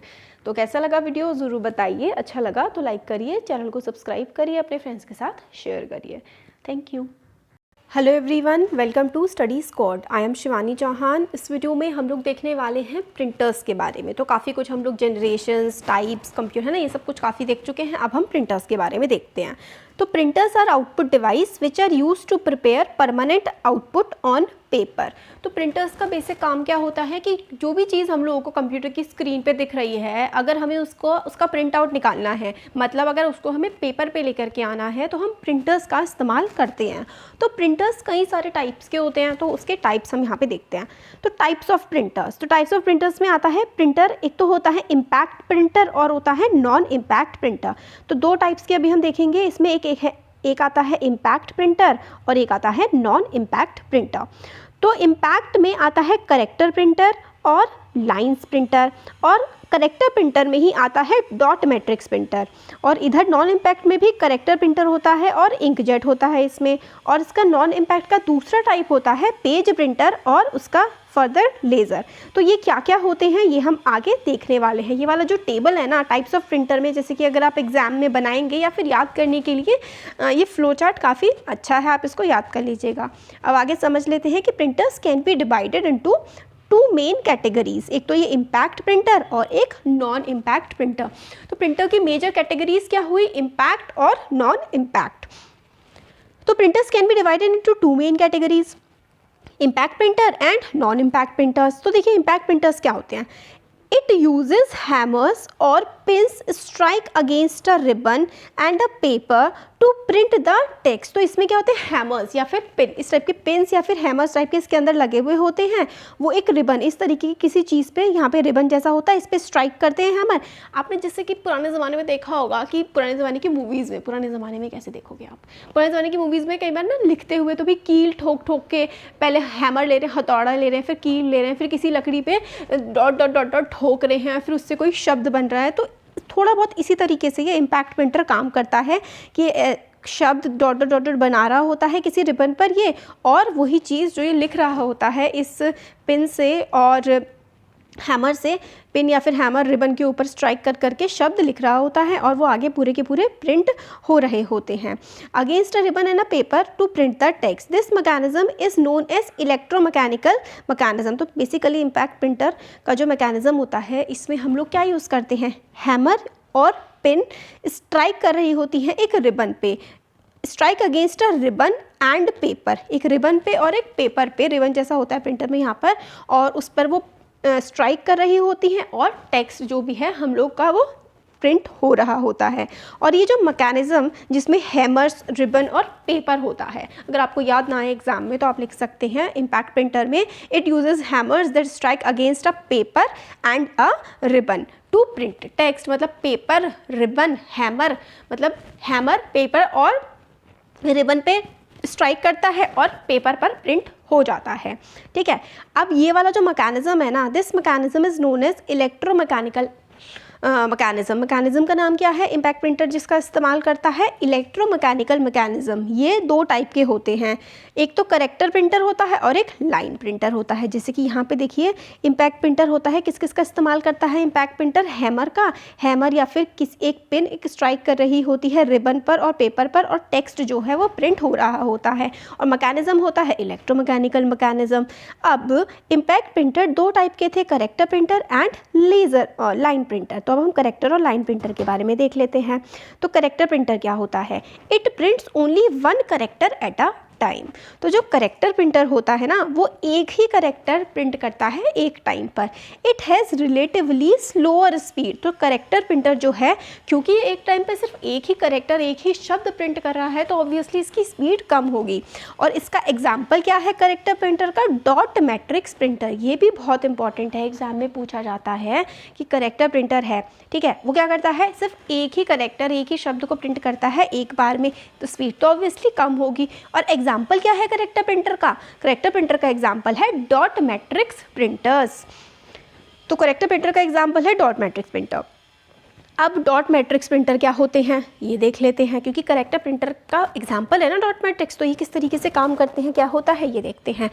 तो it prints characters as combination of dots. तो डॉट मैट्रिक है ना, तो डॉट के कॉम्बिनेशन बना करके ऐसे से करके, जैसे कि डॉट का कॉम्बिनेशन बना करके ये चीज़ों को प्रिंट करता है। These have a matrix of pins on the print head of the printer which form the character. तो छोटी छोटी पिन्स टाइप की इसमें होती हैं और पिन्स की हेल्प से ये कोई करेक्टर, कोई शब्द फॉर्म करता है। There is a carbon between the pins and the paper, the words gets printed on the paper when the pin strikes the carbon.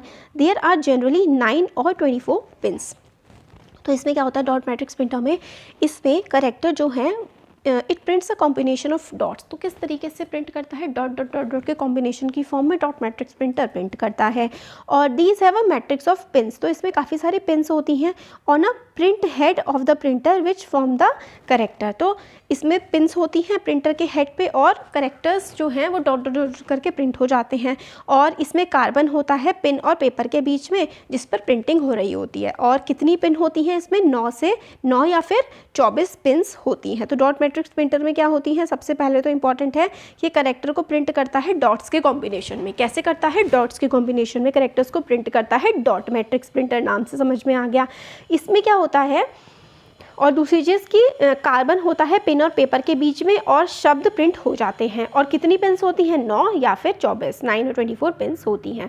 तो करेक्टर प्रिंटर का एग्जांपल था डॉट मैट्रिक्स प्रिंटर, और उसके बारे में हमने थोड़ी बहुत चीज़ें समझ ली। अब लाइन प्रिंटर आता है। The line printer is an impact computer printer that prints one entire line of a text eight a time. तो डॉट मैट्रिक्स प्रिंटर में क्या था, करेक्टर प्रिंटर में क्या था कि ये एक ही करेक्टर को एक बार में प्रिंट करता है। लाइन प्रिंटर भाई पूरी की पूरी लाइन को प्रिंट कर देता है एक साथ, है ना। It is mostly associated with unit record equipment and the early days of digital computing, but the technology is still in use. तो ये एक पूरी की पूरी लाइन को एक बार में प्रिंट कर देता है। काफ़ी ज़्यादा जब डिजिटल कंप्यूटर स्टार्टिंग में स्टार्ट हुए थे तब लाइन प्रिंटर्स का इस्तेमाल किया जाता था, बट आज भी इनका इस्तेमाल होता है। तो हम लोगों ने इम्पैक्ट प्रिंटर्स में करेक्टर प्रिंटर देख लिया, लाइन प्रिंटर देख लिया, और करेक्टर प्रिंटर में हमने डॉट मैट्रिक्स प्रिंटर के बारे में भी देखा ना। यहाँ पे करेक्टर प्रिंटर में डॉट मैट्रिक्स प्रिंटर के बारे में देखा, और फिर हमने लाइन प्रिंटर के बारे में देखा कि लाइन प्रिंटर पूरी की पूरी लाइन एक बार में ही लिख देता है, और डिजिटल कंप्यूटिंग की टेक्नोलॉजी के शुरुआत से ही इसका इस्तेमाल किया जा रहा है और आज भी इसका यूज़ होता है। अब प्रिंटर में इम्पैक्ट हम लोगों ने पूरा देख लिया, अब हम नॉन इम्पैक्ट पे आते हैं। तो भाई नॉन इम्पैक्ट प्रिंटर्स क्या हैं? These printers are non impact, use non impact technology such as inkjet और laser technology. These printer provide better quality of output at higher speed. These printers are of two types. तो देखिए non impact में क्या होता है, वो pin वगैरह का इस्तेमाल नहीं होता है, इसमें होता है इंकजेट या फिर लेज़र टेक्नोलॉजी का इस्तेमाल। तो सबसे इंपॉर्टेंट क्या है नॉन इम्पैक्ट में कि ये लेज़र या फिर इंकजेट या फिर लेज़र टेक्नोलॉजी का इस्तेमाल ये करते हैं। सबसे इंपॉर्टेंट मैं पॉइंट्स आपको बता रही हूँ जो आपके आंसर में ज़रूर होने चाहिए या फिर आपके दिमाग में ज़रूर होने चाहिए कि नॉन इम्पैक्ट प्रिंटर किसका इस्तेमाल करते हैं, लेज़र टेक्नोलॉजी का ये इस्तेमाल करते हैं। These printers provide better quality, उनकी क्वालिटी भी अच्छी होती है नॉन इम्पैक्ट प्रिंटर्स की, और स्पीड भी ज़्यादा होती है। और ये प्रिंटर दो तरीके के होते हैं, एक होता है inkjet printer. It prints characters by spraying pattern of ink on the paper from a nozzle और जेट। तो एक नोजल से, जैसे इस टाइप के नोजल से क्या करता है, ये स्प्रे करता है, मतलब एक तरह से स्प्रे करना, फैलाता है इंक को एक पूरे पर्टिकुलर पैटर्न में। It prints from nozzles having very fine holes. तो नोजल्स होते हैं कुछ, उसमें बारीक बारीक होल होते हैं, उसकी हेल्प से ये प्रिंट करता है। From which ink is pumped out to create various letters and shapes. और इसमें क्या होता है, नोजल होते हैं जिसमें छोटे छोटे होल्स होते हैं, उन होल्स में से इंक निकलती है और उससे काफ़ी सारे लेटर्स या फिर शेप ये बना लेते हैं। तो इंक जेट प्रिंटर में क्या होता है, स्प्रे करके ये इंक से, नोजल से स्प्रे करते हैं और काफ़ी सारे पैटर्न या फिर चीज़ें इससे बना लेते हैं। अब आता है लेज़र प्रिंटर क्या होते हैं। तो इसमें क्या होता है, it utilises a laser beam to produce an image on a drum. तो एक ड्रम मतलब एक सरफेस होता है, उस पर क्या होता है, लेज़र बीम से ये इमेज बना देते हैं। The light of the laser alters the electrical charge on the drum which whenever it hits। तो लाइट ऑफ अ लेज़र की जो लाइट होती है ना, वो ऑल्टर कर देती है, मतलब बदल देती है इलेक्ट्रिक चार्ज को on the drum when it's hit. तो मतलब इलेक्ट्रिक चार्ज पड़ा इस पर तो उसको चेंज कर देगी। देखिए लेज़र पड़ा, लेज़र ने इलेक्ट्रिक चार्ज को बदल दिया। The drum is then rolled through a reservoir of toner. तो ड्रम एक टोनर में जाता है which is picked up by the charge portion of the drum. Finally the toner is transfer to the paper through a combination of heat and pressure. तो इसमें देखिए थोड़ा सा ना टफ सा मैकेनिज्म लग रहा है, आप यहाँ से देखिए। They are much quieter than dot matrix printer. तो लेज़र प्रिंटर में आप स्टार्टिंग में लिख सकते हैं, अगर आपको ऊपर की चीज़ भी नहीं आई ना समझ, तो आप पहले लिखिए कि ये जो है ना क्वाइटर होते हैं, मतलब शांत होते हैं डॉट मैट्रिक्स प्रिंटर से। ये क्या होते हैं, क्वाइट होते हैं डॉट मैट्रिक्स से, और ये फास्ट होते हैं। स्पीड ऑफ लेज़र प्रिंटर जो है वो 40 to 20 पेजेस होती है, पेजेस ऑफ टेक्स्ट पर मिनट। तो एक मिनट में ये 4 to 20 पेजेस ये एक मिनट में प्रिंट कर देते हैं। ये चीज़ होगी। तो 3 पॉइंट्स हमें मिल गए लेज़र प्रिंटर के, क्या क्या, एक तो ये काफ़ी क्वाइट होते हैं, मतलब शांति से काम करते हैं as compare to dot matrix printer. दूसरी चीज़ हमें ये मिली कि ये 4 से 20 पेजेस को प्रिंट कर देते हैं, तो और ये रिलेटिवली फास्ट होते हैं। अब ये वाला यहाँ से लेकर के यहाँ तक समझ में आ गया आप लोगों को, इतना लिख देंगे अगर और कुछ याद नहीं भी रहा तो। लेज़र प्रिंटर पे क्या होते हैं, ये यूटिलाइज़ करते हैं लेज़र बीम का। अब लेज़र प्रिंटर है तो लेज़र बीम का इस्तेमाल करेंगे। तो it utilise a laser beam to produce an image on a drum. एक ड्रम जैसी शेप होती है, एक चीज़ होती है ड्रम जैसी, इसमें प्रिंटर में उस पर लेज़र बीम का इस्तेमाल करते हैं ताकि उस पर एक hello everyone, welcome to study squad. I am Shivani Chauhan. इस वीडियो में हम लोग देखेंगे एक्सेल के बारे में कि किस तरीके से एक्सेल की जो स्प्रेडशीट होती है जो कि कुछ ऐसी दिखती है, इस टाइप से देखिए जैसे कॉलम्स है ना, ऐसी दिखती है एक्सेल की स्प्रेडशीट। तो इस पे किस तरीके से काम किया जाता है, कौन कौन सी कीज़ इसमें इस्तेमाल होती हैं, तो वो सब हम इसमें देखने वाले हैं। तो देखिए क्या है, Excel is one of the most used software application. तो काफ़ी ज़्यादा एक्सेल का इस्तेमाल किया जाता है। It is an application software. Working in Excel is very easy once we get to know about the various menus, features and shortcut keys. तो इसके जो भी वेरियस मेन्यूज़ होते हैं, शॉर्टकट कीज़, फीचर्स होते हैं, एक बार अगर हमें अच्छे से समझ में आ जाए तो फिर एक्सेल में काम करना तो काफ़ी अच्छा हो जाता है, ईजी हो जाता है। The file extension of the Microsoft Excel, ठीक है, इज़ .xlsx। तो 2007, 10 और 13 में जो अपडेट आया था इसका, विंडोज़ का, इसमें एक्सेल का एक्सटेंशन था XLSX, ठीक है।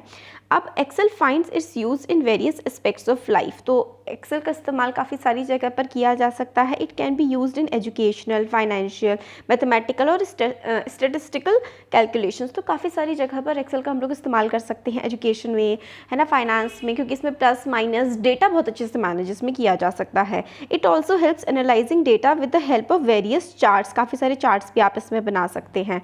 अब क्या क्या होता है इसमें ये देखते हैं। रिबन, रिबन क्या होता है?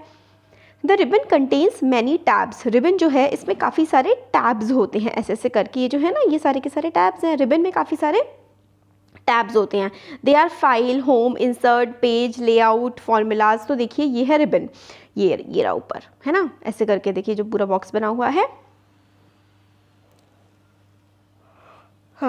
सॉरी, रिबन में काफ़ी सारे क्या होते हैं, टैब्स होते हैं। ये ऊपर वाला ये रिबन होता है, इसमें देखिए फाइल है, फिर उसके बाद होम, इंसर्ट, पेज, लेआउट, फिर फॉर्मूलाज, डेटा, रिव्यू, व्यू, है ना। तो ये सारे के सारे यहाँ पे जो बने हुए हैं ये टैब्स हैं, और ये पूरा का पूरा हम इसको क्या बोलते हैं, इसको हम लोग रिबन बोलते हैं। The most frequently used feature are content in the home tab. तो सबसे ज़्यादा जो फीचर्स का इस्तेमाल किया जाता है वो होम टैब से किया जाता है, जैसे कि कट, कॉपी, पेस्ट, फॉर्मेट वगैरह। We can minimise the ribbon according to our needs. हम लोग रिबन को मिनिमाइज भी कर सकते हैं, छोटा कर सकते हैं अपनी नीड के अनुसार। टू डू सो, ऐसा अगर हम लोग को करना है, अगर हमें रिबन को मिनिमाइज़ करना है, we need to click right anywhere on the ribbon. मतलब यहाँ पर आप अपने माउस से राइट वाली साइड पे क्लिक करिए, देन क्लिक मिनिमाइज, और फिर उसके बाद राइट साइड पे क्लिक करने के बाद जो मिनिमाइज वाला ऐसे करके बटन होता है उस पर आप लोग को क्लिक कर देना है। या फिर अगर आपको कहीं क्लिक नहीं करना है तो आप लोग कंट्रोल F1 अपने कंप्यूटर में प्रेस कर दीजिए, कीबोर्ड से कंट्रोल F1 प्रेस कर देंगे तो भी जो रिबन है ना, ये जो इतनी सारी स्पेस ले रहा है, ये मिनिमाइज हो जाएगा, है ना। देखिए इस तरीके से मिनिमाइज़ द रिबन, आपने यहाँ पर कहीं पर भी क्लिक कर दिया, फिर मिनिमाइज़ द रिबन का ऐसे करके आपको ऑप्शन मिल जाएगा, तो आप उस पर क्लिक करेंगे तो रिबन जो है वो मिनिमाइज़ हो जाएगा।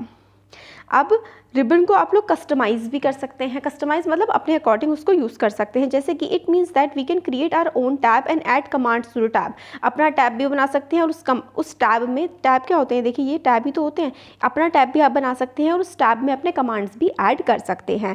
तो इसमें ऑप्शन आप लोग राइट क्लिक करेंगे, है ना, राइट क्लिक में ही देखिए मिनिमाइज़ कर सकते हैं, और उसके ऊपर कस्टमाइज़ द रिबन, तो इस पर क्लिक करके अपने रिबन को अपने हिसाब से कस्टमाइज़ भी आप कर सकते हैं, उस पर चेंजेस ला सकते हैं। अब देखिए वर्कबुक एंड वर्कशीट, इसमें आप इंट्रोडक्शन देखते हैं। तो अ workbook is a file that contains one और मोर वर्कशीट। तो वर्कबुक क्या होती है, एक फाइल होती है जिसमें एक या एक से ज़्यादा वर्कशीट होती है, that can be use to organise related information all at one place. तो वर्कबुक क्या होती है, एक फाइल होती है जिसमें एक या एक से ज़्यादा वर्कशीट, ये जो है ना, ये ऐसे ऐसे डब्बे हैं, ये वर्कशीट्स हैं। तो वर्कबुक में एक या एक से ज़्यादा वर्कशीट होती है, और आप लोग अपनी इन्फॉर्मेशन को ऑर्गेनाइज करने के लिए इसका इस्तेमाल कर सकते हैं। जैसे कि to open a new workbook, आपको एक नया वर्कबुक खोलना है, गो टू फाइल और ऑफिस MS बटन। फाइल पर आप लोग जाइए, यहाँ पर आप लोग जाइए फाइल के बटन पर, select a new blank workbook, और उसमें फाइल पे आप जाएंगे तो फिर उसमें ब्लैंक वर्कबुक का ऑप्शन आप लोगों को मिल जाएगा, वहाँ से आप लोग सेलेक्ट कर सकते हैं। फिर उसके बाद the worksheet can be seen in red and circle region. ये देखिए, ये देखिए, ये वाली शीट्स हैं सारी की सारी, यहाँ पर दिखा रखा है ना, ये शीट 1 है, फिर शीट 2 पे और दूसरी नई खुल जाएगी, या शीट 3 पे करेंगे तो और नई खुल जाएगी। माइक्रोसॉफ्ट 7 जो था, Microsoft office 2007 by default 3 worksheet उसमें देते थे।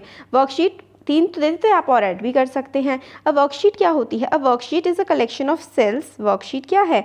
Worksheet is a collection of cells where we can enter our data. तो इसमें ऐसे करके ये देखिए, ये सेल्स हैं काफ़ी सारे, इसमें ये पूरी वर्कशीट है, इसमें काफ़ी सारी सेल है, हम अपना डाटा एंटर कर सकते हैं and can perform various operations in it. अपना डाटा आपने एंटर करा और काफ़ी सारे ऑपरेशंस भी आप इसमें कर सकते हैं, मतलब काफ़ी सारे काम कर सकते हैं। We can add new worksheet by clicking on insert. तो इंसर्ट का बटन होता है होम वाले टैब पे, यहाँ पर ही फाइल में या होम में आपको इंसर्ट का टैब मिल जाएगा, और या फिर यहाँ पे भी डायरेक्ट इंसर्ट पे क्लिक करेंगे ना, डायरेक्ट है यहाँ पे तो ठीक है, सॉरी एक्सेल में तो डायरेक्ट है।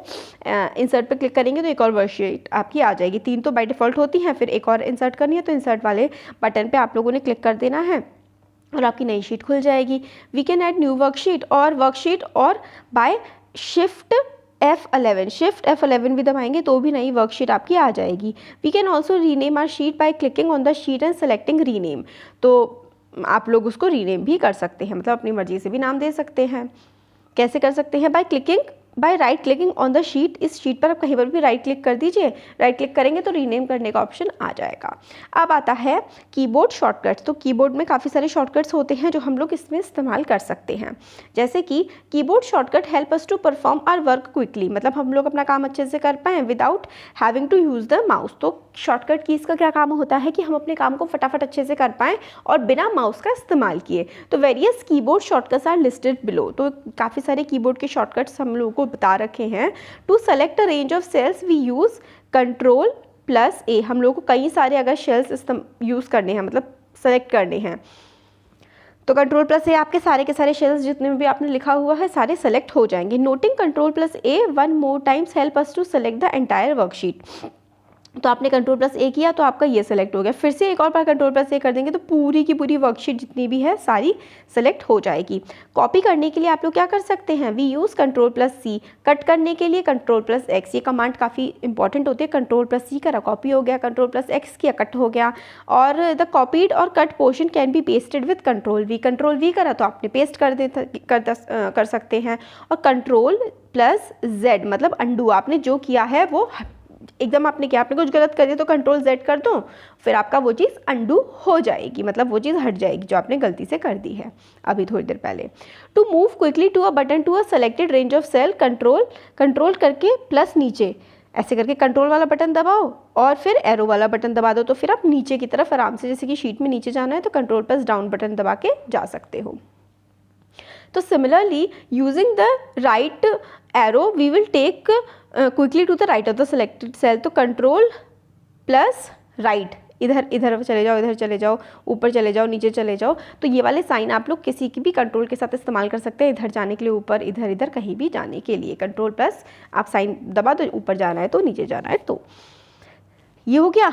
To select cells while moving down. अगर आप लोगों को नीचे जा रहे हैं तो होल्ड शिफ्ट बटन, नीचे जाते हुए अगर आपको कोई सेल क्या करना है, सेलेक्ट करना है तो शिफ्ट पर दबा दीजिए and press the arrow key till the number of required cells is selected. तो नीचे डाउन प्लस शिफ्ट दबा देंगे आप लोग, तो नीचे जहाँ तक जा रहे हैं वो पूरा का पूरा जो शेल है, जैसे कि आपने यहाँ पे डाउन बटन दबाया हुआ है, सॉरी यहाँ जाने के लिए डाउन बटन दबाया हुआ है, तो नीचे जाते जाते आप लोग डाउन वाले बटन को भी दबाइए प्लस शिफ्ट वाले बटन को भी दबाइए, तो ये सेलेक्ट होता जाएगा। डाउन प्लस शिफ्ट को आप दबाएंगे तो पूरा का पूरा चीज़ सेलेक्ट होती हुई आ जाएगी। Similarly we can use the right left and up keys. तो हम लोग राइट लेफ्ट और अप कीज़ का भी इस्तेमाल कर सकते हैं। अब हमें बताया गया है कि हम लोग डेली लाइफ में किस तरीके से एक्सेल का इस्तेमाल कर सकते हैं। ऑटो सम, टेबल फॉर्मेटिंग, है ना, काफ़ी कुछ अभी हम इस वीडियो में तो नहीं, आगे आने वाली वीडियोस में देखेंगे, नेक्स्ट वीडियो में देख लेंगे आगे का। इसमें हम लोग ये वाला और देख लेते हैं कि किस तरीके से हम लोग डेली यूज़ में इस्तेमाल कर सकते हैं एक्सेल का, और स्टेप्स टू स्टार्ट एक्सेल ये हम लोग नेक्स्ट वीडियो में देख लेंगे। तो इसमें use in day to day life में हमारा क्या इस्तेमाल होता है, बहुत सारे इस्तेमाल है। एक्सेल स्प्रेडशीट जो है इसमें काफ़ी सारे एडवांटेजेस हैं, हम लोग अपनी डेली लाइफ में इसका इस्तेमाल कर सकते हैं। It can be use to do simple calculation, यानी सिंपल सी कैलकुलेशन जैसे कि प्लस करना, माइनस करना, ये सब भी आप लोग इसमें कर सकते हैं। अपना डेली एक्टिविटीज़ का डाटा रिकॉर्ड कर सकते हैं या फिर डेली खर्चे का डाटा इसमें रिकॉर्ड कर सकते हैं। अपने school use to maintain the record of our school friends, their hobbies and interest, अलग उनकी हॉबीज़ क्या है, इंटरेस्ट क्या है, वो भी हम लोग अपने फ्रेंड्स की इसमें रिकॉर्ड कर सकते हैं। और एक टेबल के फॉर्म में सारी चीज़ें आराम से मैनेज हो जाती हैं। In short, Excel spreadsheet provide all the tools required to solve mathematical problem. देखिए मैथ्स की जितनी भी प्रॉब्लम्स होती है ना, सबको सॉल्व करने का हमें यहाँ पे आसानी से काम हो जाता है। तो आगे का जो है एक्सेल के बारे में हम लोग आगे आने वाले वीडियो में देखेंगे। तो थैंक यू।